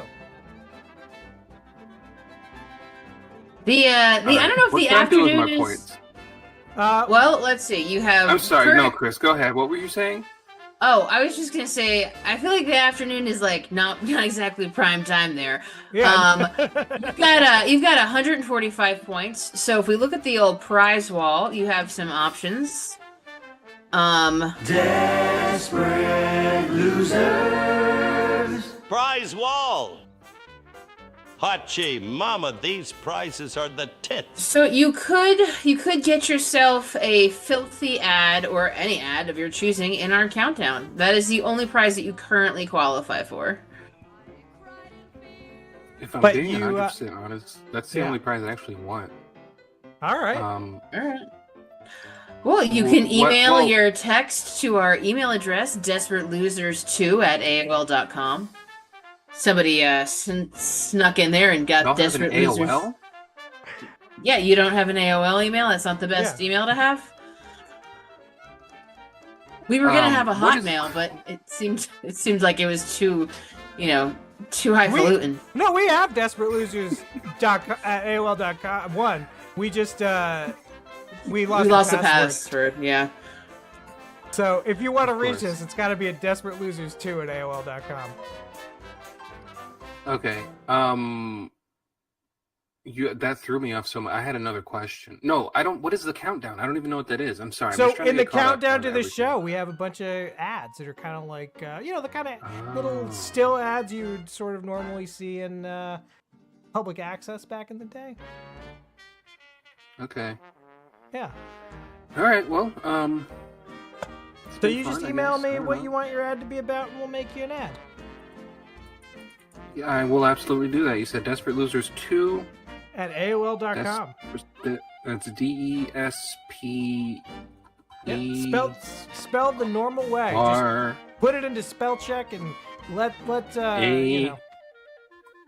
I just dropped it in the chat there, if that makes it easier for you. Yeah, you could do a little copy paste. Copy paste. OS. Is there an underscore? There's no underscore. Just Desperate Losers 2 at AOL.com. Could not be clearer as an email address. There it is for you. We also just we can only afford 2 Desperate underscores, and we used one for Twitch and one And we for use the other for YouTube. Yeah, YouTube. it's true. Okay. Yeah, that's where the confusion was. Yeah. The AOL account. Desperate Losers 1 at AOL.com. Got it. We won't get that, but you know. Good luck. Good luck getting us to open an email from to Desperate Losers 1. Yeah, I Thank you for wonder having me. what was that? Oh, go ahead. I'm sorry. No, I'm sorry. I'm just reminiscing. Don't worry about me. Yeah, maybe it was Potato Bug Man as featured here. Try Gentle Bowels. Ooh, Gentle Bowels. I feel like that would knowing us, it would be worm diarrhea. Worm nest. Yeah. Yeah, just a childhood worm nest. Childhood worm nest. Thank you so much for calling, Knuckles. Have yourself a lovely rest of your evening. Keep fucking hard, you guys. We fuck super hard, no protection. That's how we roll here. Cannot feel it. We will not wear protection. Yuck. And we are full of worms, like most children, you see. Well, Chris, how you feeling? Do you want to keep going? Should we call it? What do you think? I mean, wait, what do you got? We got a caller. Whoa. Is it Pooh Stu? Stewart. Hi, Stu. Pickle Stewart, I'm sorry you missed a very poop-related Price is All Correct. I know that's usually your game. Oh no! If anybody's gonna play that besides me, I'm glad it was Knuckles. Well, Knuckles was a great player. We very much enjoyed having him. Even though he claims that I had a haughty attitude about the fact that this used to be an afternoon show. I don't know what that was about, but during a time that neither of us was at all associated with this show. Yes, exactly. Stu, you do not even need to play a pre-qualifying game because you won the right to finish one of our more complicated games on the last episode. Ooh, I found more worms here. Here's the issue and sort of problem. I'm driving. Can't really watch. Ooh. So this is going to be a 3-episode cliffhanger as to who the winning guest in Larry King 5's is. I like it. It's a 3-episode arc for this game. Love to see it. We could play some other games, though. Would you like to play, a non-visual game like Survey Says? Sure. Let's do it. Or, I guess we'll do Survey Says. We asked 100 respondents to play. Survey Says. So, Pooh Stu, in the 1970s, 100 little old ladies were asked, has a Boy Scout ever helped you cross the street? Of those 100 little old ladies, how many of them said yes? Ooh. Now, these are exclusively little old ladies. Not talking about big old ladies. Little old ladies. I think 40 Helens would agree.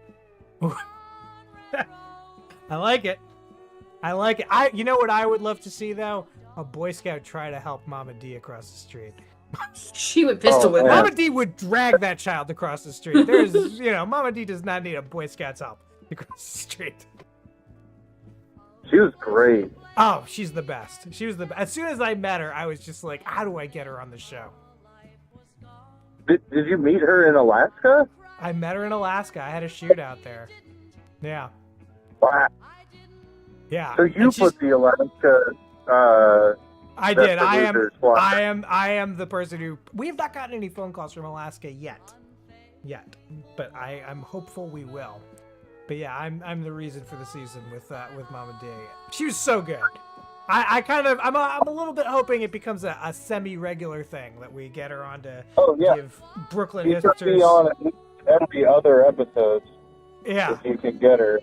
Yeah, maybe if this show ever makes any real money on a lottery ticket, maybe we'll fly her out for Visk's mom's birthday.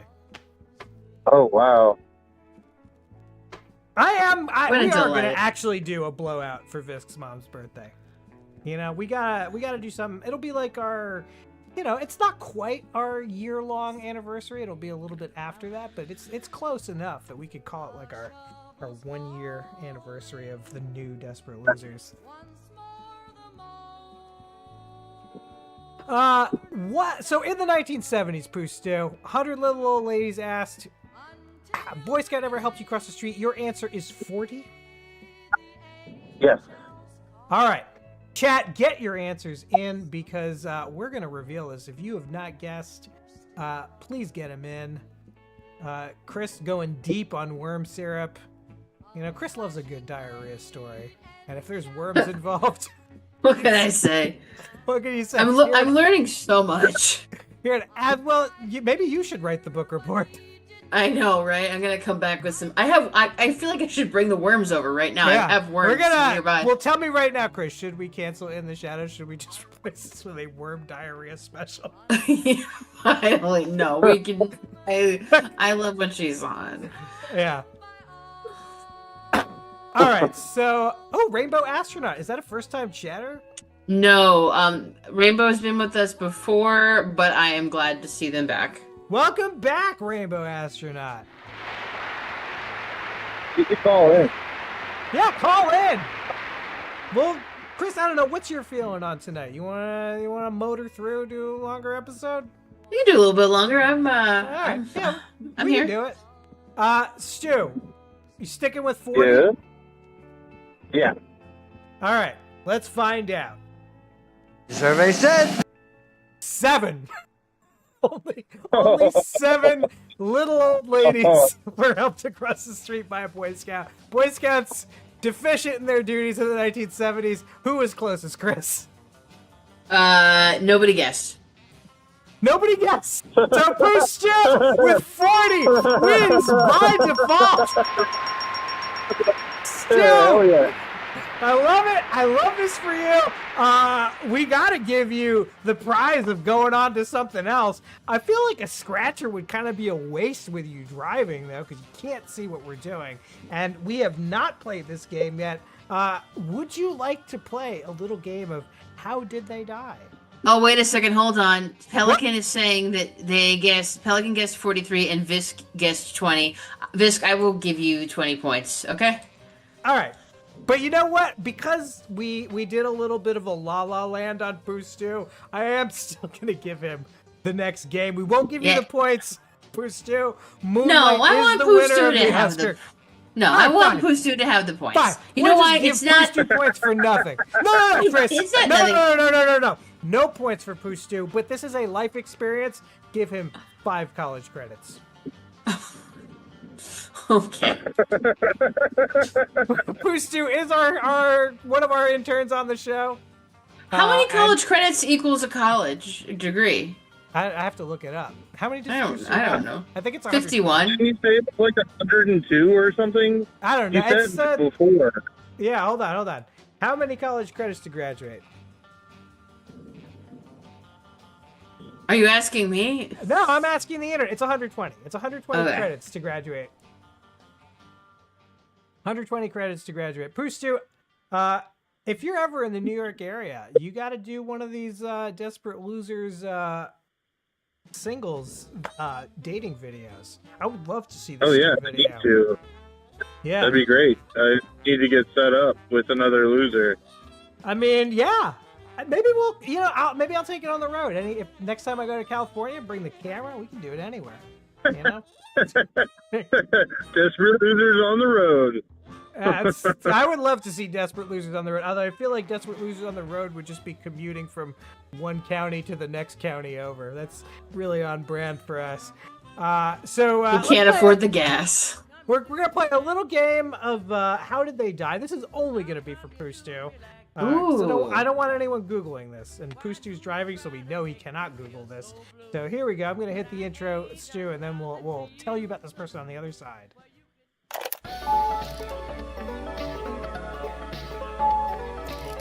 In this great tapestry of life. One unbreakable thread ties all of God's creation together. From Metsa Musa to Macho Man Ramby Savage, all will die. The only question is, how? Jesus, this is dark. Stu, you know how this game works. I'm gonna read you a little bio about a historical figure or, someone from the past, and you are going to tell me how they died. So the person we are talking about today is Al-Mustasim Billah. Al-Mustasim Billah was the 37th and the final caliph of the Abbasid dynasty, which was kind of maybe the most important dynasty of the Islamic Golden Age. This dynasty once spread over the entire Arabian Peninsula, Persia, Iraq, Syria, Asia Minor, Egypt, Morocco, parts of Greece, West Sicily, big empire. But by Al-Mustasim Billah's time, the Abbasid Empire was pretty diminished. It consisted only of Baghdad and southern Iraq, but the caliph still wielded a tremendous amount of political and social power, kind of like a pope. Because much of the former empire was ruled by a lot of competing factions, and they had to look to the caliph in Baghdad as a kind of like legitimacy giver. So gold, fine carpets, and other riches were still regularly flowing to Baghdad, even though they didn't politically control a lot of their former empire. And things probably would have continued like this for a long, long time still. God knows how long this would have gone on. But the Mongols were on a ferocious tear to conquer the Golden Age Islamic world. And in February of 1258, after a 13-day siege, the city fell and Al-Mustasim Billah died. My question for you, Stu, is how did Al-Mustasim Billah buy the farm? He died during the sacking of the city? He did die during the sacking of the city, but how? And you know it's going to be interesting because we would not have done, we wouldn't have picked something that was not interesting.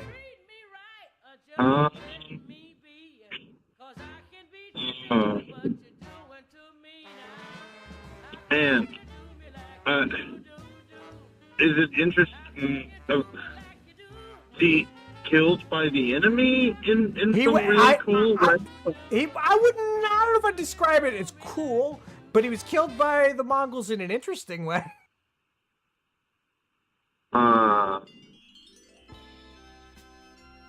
Did they Rainbow Astronaut gets a sharp thing to the area. I do like that guess, Chris. 5 points to Rainbow Astronaut.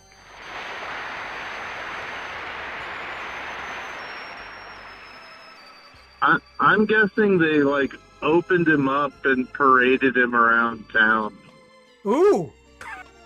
Just opened him up like a treasure chest and paraded him around town. Yeah.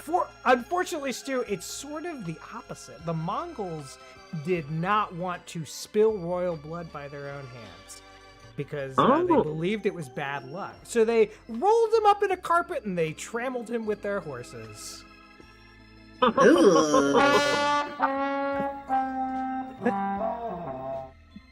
Yeah, terrible. Just an awful way to kill somebody. Not great. Yeah, Don't. 0 out of 10. Do not recommend having your city sacked by the Mongols. Highly recommend being a Mongol, though. Seems like a good time. Well, depends on the period, you know? Also, Fair enough. You're always on the move, you're sacking cities, you're rolling up kings. I wouldn't mind rolling a king up in a rug, I'm not gonna lie. Yeah, come on. I don't know if I want to be on the horse doing the trammeling, because I don't like a bumpy ride, but I'll do the carpet roll. That's my guarantee to you, desperate losers. If there is a king that needs rolling into the carpet, and I'm around, I will pitch in, I will roll up a king into a carpet, but I'm not going to do the trammeling. That's fair. Stu, how do you feel? You want to be on the horse or you want to be on carpet duty? I want to be taking the footage. I want to be making the snuff film. You want to be making the snuff film. I love it. I mean, at that point, there wasn't as many films, so I guess you're just doing a bunch of snuff drawings, more like a snuff flip book. Just some snuff sketches. Watercolor. Yeah. Snuff colors. You know what would really make it authentic? Get some of that blood in the mix, you know? Although you're not supposed to touch it. You're not supposed to touch it. No spilling of royal blood. Maybe Pustu is like a special kind of lower class that is allowed to touch royal blood. Or a special upper class. I don't really know how it works in Mongol society. Someone's got to be able to deal with this blood, though. Stu, I'm going to leave you with a final question. How many worms did you have as a child? How many words did I have? Worms. How lousy were you with worms? Oh, how many worms? Yeah. I mean, I was riddled with worms up until my early 20s. Yeah. Did you find a good syrup that could really help you pass those easily? Oh, it was the alcohol that got rid of them. Yeah. All right. Well, you know what? That is a real Mama D style solution to worms, and we love it. Long Island iced tea is the only cure for worms. The limit is 3 in the state of Alaska because of Mama D. There's legislation in the state of Alaska. You cannot have more than 3 Long Island iced teas. I don't think she was exaggerating. I think that's a real story. If I had kids and lived around Mama T, I'd want her to babysit them.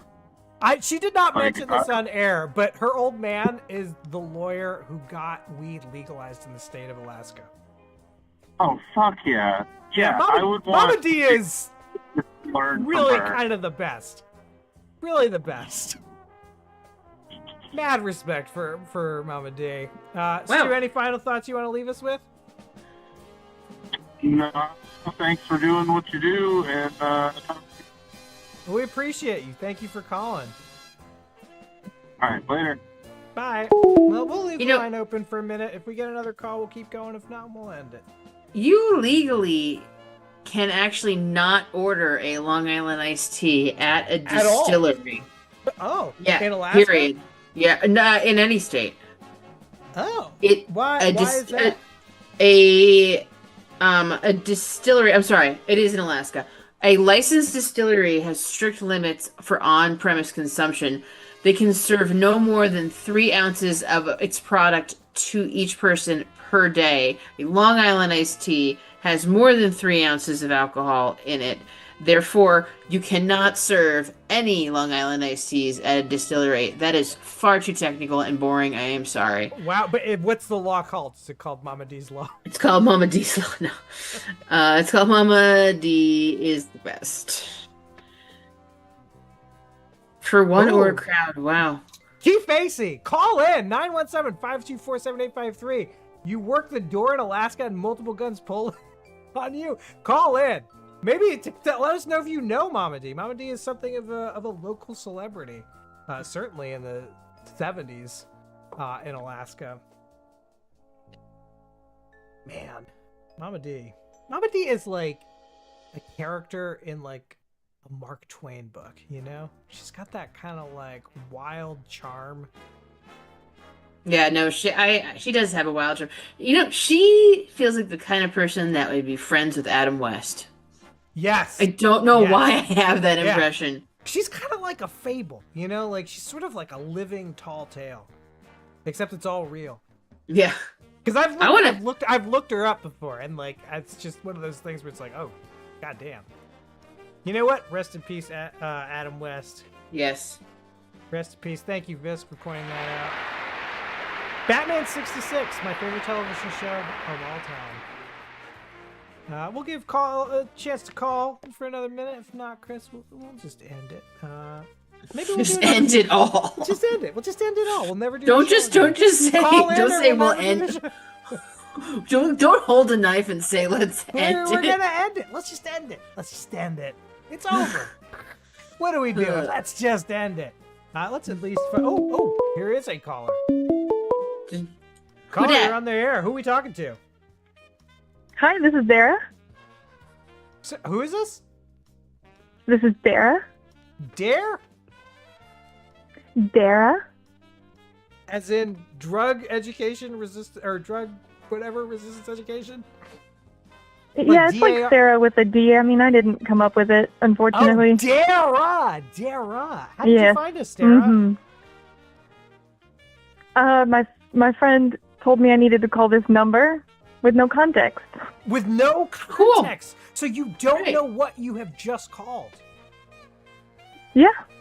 Well, you are on Desperate Losers right now, which is a kind of a project about random human connection. It started as a call-in game show on Adult Swim, but it has grown into something vastly bigger. And What? It's a junk drawer of human connections is what Desperate Losers is. I wouldn't We think it's give bigger. advice on this show. We are setting single people up, making video dating personals. We're doing all kinds of shit. What were you hoping or thinking this number might be? I don't know. Oh, am I a desperate loser for calling? No, you're just a confused caller. You're just a Yeah, caller on I our just show. spend like 6 hours every day playing Grand Theft Auto roleplay, really. So I don't. Oh, nice. Nice. Well, you're on Twitch right now playing Desperate Hi, Losers. Twitch. If you are near something where you can watch, if you look up Desperate_Losers on Twitch, you can see what we're doing. Would you like to play a little game with us? It's kind of a game show It's sometimes. A game show. It's a game show sometimes. Mm-hmm. All right. Right. Are you Play. able to see us on a screen, or should we play a game that you can just do over the phone? Give me just 1 minute. I'm gonna pull you up. All right. Awesome. You pull us up. Pull us up. I love getting a random caller. Who's your, without doxing your friend, who's your friend? Pelican yawning? Oh, Pelican Oh, yawning! the doctor is in. The doctor is in. This is the second call we've gotten because of Dr. Yawning. Dr. Yawning, did Dr. Yawning tell us you to follow us on TikTok? Oh, I can do that too. Yeah, if I'd be he like needs some TikTok. help. He needs to get us 96 more followers in the next 4 days, or he's gonna lose a bet. Oh wow, Yeah. that's a lot. Pelican Yawning chiming in. He has not promoted the TikTok at all. Dr. Yawning, you are setting yourself up for failure in this bet, my friend. Rainbow Astronaut, recruit like the army. Does that mean you want Pelican Yawning to go into high school cafeterias and challenge kids to push-up contests? I wish that's all that the army was doing in cafeterias nowadays, Chris. Fair. Pelican Yawning, playing the game is not it's not cheating. Promoting the TikTok is not you're cheating. allowed to promote the TikTok. Promote That the is not shit cheating. out of it. Yeah, Yeah. yeah. You're just not allowed to buy a bot army, to don't do to that. goose the numbers. They have to be real people. But yeah, absolutely promote it. Try to win this bet. We want to see you win this bet. We want to see everyone succeed here on DL. That's true. We want to give away stuff. There's all kinds of prizes, by the way, that you can win. This is something of a game show, Dara. We have Okay, well, yeah, I can see. we have Kojak cards from the 1970s. We have these amazing bookmarks that we had custom made here. It's on one side our logo and phone number. On the other side, a guide to how to read a manga. In addition to that, our Oh yeah, top I've been to prize- Japan. I love mangas. This is good. Yeah. Nice. Our top prize for 1,500 points, a unopened Sonicare toothbrush. Ooh, nice. Guaranteed new, guaranteed never opened. And when you get a Kojak card, should you get a Kojak card, you get a free, you're going to get a Telly Savalas, and then you're going to get a free bonus Kevin Dobson. Are you a big Kevin Dobson fan, Dara? Are you a Dobson head? Everybody loves Kevin Dobson. Yeah, Yeah. people are big Dobson heads, We're really trying to bring him back. Dobson was a big man in the 70s, trying to bring out. Look at this pairing. Wouldn't you love to get this Yeah, I like his Telly hair. and Dobson? Yeah. He kind of looks a little bit like an egg. I'm not gonna lie. You know what? You And know? God bless him, that hairline held. It did. You would think he would have gone completely bald, but Kevin Dobson, he may have had plugs. But I think it really genuinely held. Chris has got a photo of him. When you finish pulling that up, Chris, let me know. I'm up. All right, here's Kevin Dobson as an old man. You know, you would think that this I thinning would. hairline, you'd think this thinning hairline would go further, but no, it held the line. Like the Soviets at Stalingrad. Oh my it held God. the line. And I'm talking about Soviets. You came here to play some games. Or actually, you have no idea why you came here, Tara. But I am here. But you are here, and if you follow us on Twitch, you'll get some points just for following us. We'll give you 25 points just to start with for calling in. And Chris, because we're at the end of the night, double that to 50. 50 points. Jeez. What do you want your handle to be in the Desperate Loser verse? You want to be Dara, or you want to be something else?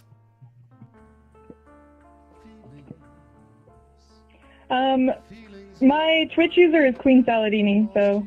All right, there you go. Queen Saladini. Well, once you follow us, we'll know how to spell that, and we will get it in there for you. We'll play a little game with you. You know what? I feel like it's a fun one to play. We already did this tonight, Chris, but I feel like Rated R or Rated X is a great game to play. Great idea. With a new caller. Time to play the filthiest game on Twitch. Rated R or X? The way this game works is I have pulled a still from a movie from the 1970s, 1980s, and you have to tell me, is this from a porn or not? But make it big for you. Oh, nice, okay. Is this a still from a pornographic movie, or is this a still from a legitimate Hollywood movie? Seeing a guess from your pal Pelican Yawning saying it's an R-rated movie. They're not always this necessarily pretty R, high but budget. we say it. Although we have seen Queen Saladini, do not get it twisted. We have seen some incredibly high budget porns from the 1970s. From the 1970s? Oh Yeah. man. They're all shot on They film. don't think it's inappropriate. You're going R. Chupa going X. Chupa swinging big for the X. What are these ladies looking at? Is it something from These a things regular are too movie? nice. I think this is a regular movie. You think it's a regular movie? You don't think that these ladies are just looking at a dripping hog? That's not the face I make. Might be the face these ladies make. Vince going X. Key Facey going R. Well, shall we find out, Chris? Let's do it. Drum roll, please. It's Amadeus. It is a PG-rated movie. Nice. That is going to be a win for you, Queen Saladini. That will I'm a be winner. 20 points. 20 points in this game, and I am going to give you, because of that, I'm going to give you first-time call. You won our pre-qualifying game. I'm going to give you 10 numbers on this scratcher. So you're going to guess 10 numbers. If they appear on this scratcher, you will win 20 points for each of them. And I'm going to make this real interesting. If you get more than 3, I'm going to add more points. Okay, nice. All right. Key Facey, I'm going to disagree. There are some porns. We have not seen them yet. There are going to be some porns that definitely had that level of production. Do not be fooled by the level of production. It is not necessarily the marker of a porn or not. Queen Saladini, what are your 10 numbers? Oh, game quarter, you only get 3. Caller gets 10 numbers. So pick 3 out of those game quarter, and we'll make those your numbers. What do you like, Queen Saladini? What are your 10 numbers? How high do they go? They go up to... I think that this card, it's a $2 card, but we've seen them go into the high 20s. My suspicion is that the Fuck last a duck, number on follower. this is, there's Queen Saladini. 4 points for Queen Saladini for following us. My suspicion is that probably 30 or 29 is the last number on this card. Okay. Then we'll do... My favorite number is 13. We'll do 13, 14, Yes. 15. 15, love it. I'm noticing a theme. Well, when I do scratch offs, all the numbers are real close to each other, Yeah. too, huh? So 12. do like 20, 21, 22. 20, 21, 22. Hold on, let me count the numbers you've got so far. You have 7 numbers. I need 3 more. I will do 3, 4, 5. 3, 4, and 5. All excellent guesses, Queen Saladini. You clearly know your way around scratchers. We don't, by the way. We are almost $3,000. Oh yeah, I'm a loser. We're not doing great. That's a real number. That's our the amount of money we have spent on this stupid show. Not going great for us. Let's take a look at what prizes we're playing for before we reveal the numbers. We're playing for $400. We are playing for $1,000, $5, $2, $2, $10, $5, $1,000. We did win $2 today already. $100,000 and $10. All right, let's see some numbers, shall we, Queen Saladini? We'll start with the 2s. All right. There's a 12 already, right off the bat. 20 points, Queen Saladini. Excellent work. Excellent work. Looking good. The next 2. An 18. Doesn't do it for you, but I know there's 18s Doesn't out for there. Pelican. 3 times. So do we give him... That's going to be 60 points. All right. 60 points for Dr. Yawning. And Dr. Yawning's going to need him because Dr. Yawning is going to lose this TikTok bet. $5. A few other 21. 18s out there. I see them. That's going to do it for Queen Saladini. 21. Excellent. The next one is 16. Ooh, Queen Saladini, so close. So close, but not quite. The $10 is a 9. Also will not do it for you. Next $10 is a 23. Oh, I've got 21 in here twice. I think one of those is supposed to be a 22, right? Yeah. All right, let me fix that for you real quick. Oops. 22. All right. The $400 prize over here is a 7. Won't do it for you, Queen Saladini. $1,000 is a 4. That will Does do it it for for a you. few folks. Yeah, that'll be 20 points there for Queen Saladini. Another 1,000 for 22. That will do it. Queen Saladini, you're on a fucking roll here. And 3. 3 will also do it for you. Holy shit. Holy shit. That was a good run. That was a great run. Queen Saladini must have surpassed Knuckles with that crazy run. Yes. Yeah. Wow. Where is Queen Sal? When you get those numbers in, let me know. Yep. I'm just we got some other points to just draw real quick. Yeah. So give me 1 second. Because that was actually a fairly good run for a few of our folks here.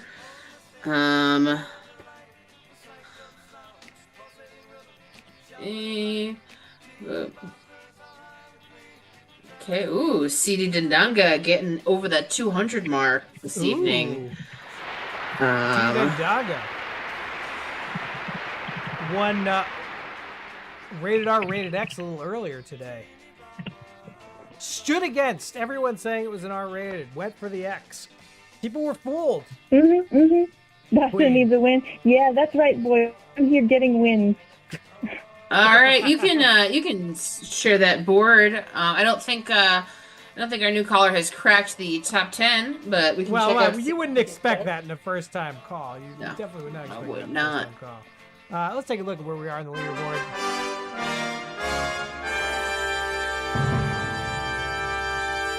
Pooh Stew getting very close to Shifty there.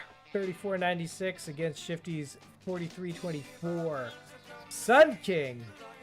The Quantum Leaper with a 2,809. Oh, Sun King also sent us a little thing we gotta take a look at before we close the show, Chris. 2,221 for Visk. Visk has a lot of spending points. Visk, you can basically buy 2 records, friend. Really Serial with 2,098. Avi with 1,575. Dr. Yawning himself with 1,505. And you know what? Because Dr. Yawning is evangelizing the show because he's bringing in callers. Give Dr. Yawning another 50 points, Chris. 50? All right. Yeah. 1477.5, and Bone Amputee on the board with 956. Who's in 11th place, and how close are they?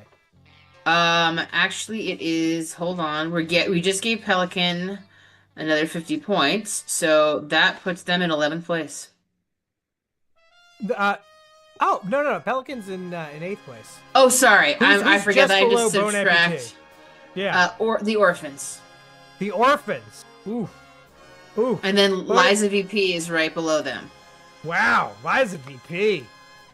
Well, you love to see it. I like when there's a little bit of rivalry going on the board. You know what? It would be a shame, Chris, not to find out if we won some money here. You know? Do I want to go to bed not knowing whether we No, we gotta know. $1,000. I'm gonna let all of your numbers ride, Queenie. I'm gonna anything that you get for those ones you picked, they're gonna qualify. Let's take a look first at our $20 bonus. A 17. A 17 does not do it for us. We did not win that $20 bonus. It doesn't do it for you either. I'm sure someone's got a 17. Does it for Visk, though. Excellent work, Visk. Happy birthday to your mother. 26 is the $50 bonus. Also not going to do it for us. Not going to do it for Queenie. No, it does it for nobody. All right, here it is. We need to see those winning numbers. What are we looking at here? A 27. Not going to do it for us. Not going to do it for us. And we are looking at the last number is a 19. Also not going to do it for us. This is a losing card. Too bad, you lose. Oh no. Yeah. Well, we did win $2 earlier tonight, Queenie, so, you know, that's going to go a long way to our almost $3,000 worth of crushing debt that we've amassed on this show. How would you rate, Queenie, your first-time experience on the new Desperate Losers? This is fantastic. I hope you guys win so big. I hope all of our hairlines match that guy's. Yeah, Dobson. You know what? For everyone out there with thinning hair, everyone with thinning hair, we all aspire to Dobson. You know, we want to hold that line, like the Soviet soldiers in the frozen winter fields of Stalingrad. We want to hold the line, Dobson style. Thank you so much for your call, Queenie. Thank you. Have a good night, guys. You too. Wow, Chris, what an episode! What an episode. We got to talk to Mama D. We got to learn about worms and how prevalent they were in 19th century children. Apparently, you know, a lot. Very wormy children. You could just hear a child sloshing down the street for all the worms that were filling them. We also learned about the Dave Clark 5. Although not very much. I don't believe they're real. I don't know. They're travelers from another That's world. Stephen Fry, it's Steve Martin, it's other actors that I'll fill in later. Yeah. If you know about the Dave Clark 5, do call us in next week. We do this every Sunday from 10 to midnight, just about. Next episode, our Halloween special, we will have In the Shadows back on to read some tarot with us. We will have a very special musical guest. Someone who may or may not be any good. We don't know. We've done Who knows? research on him. Unvetted. He's just a guy who called from the street flyer. He's looking for bandmates in New York City, and we decided to have him on the air to kind of audition himself to the city at large. And we'll see if he's any good. Thank you for watching. Chris, any final thoughts? Well, I have a quote from Kevin Dobson.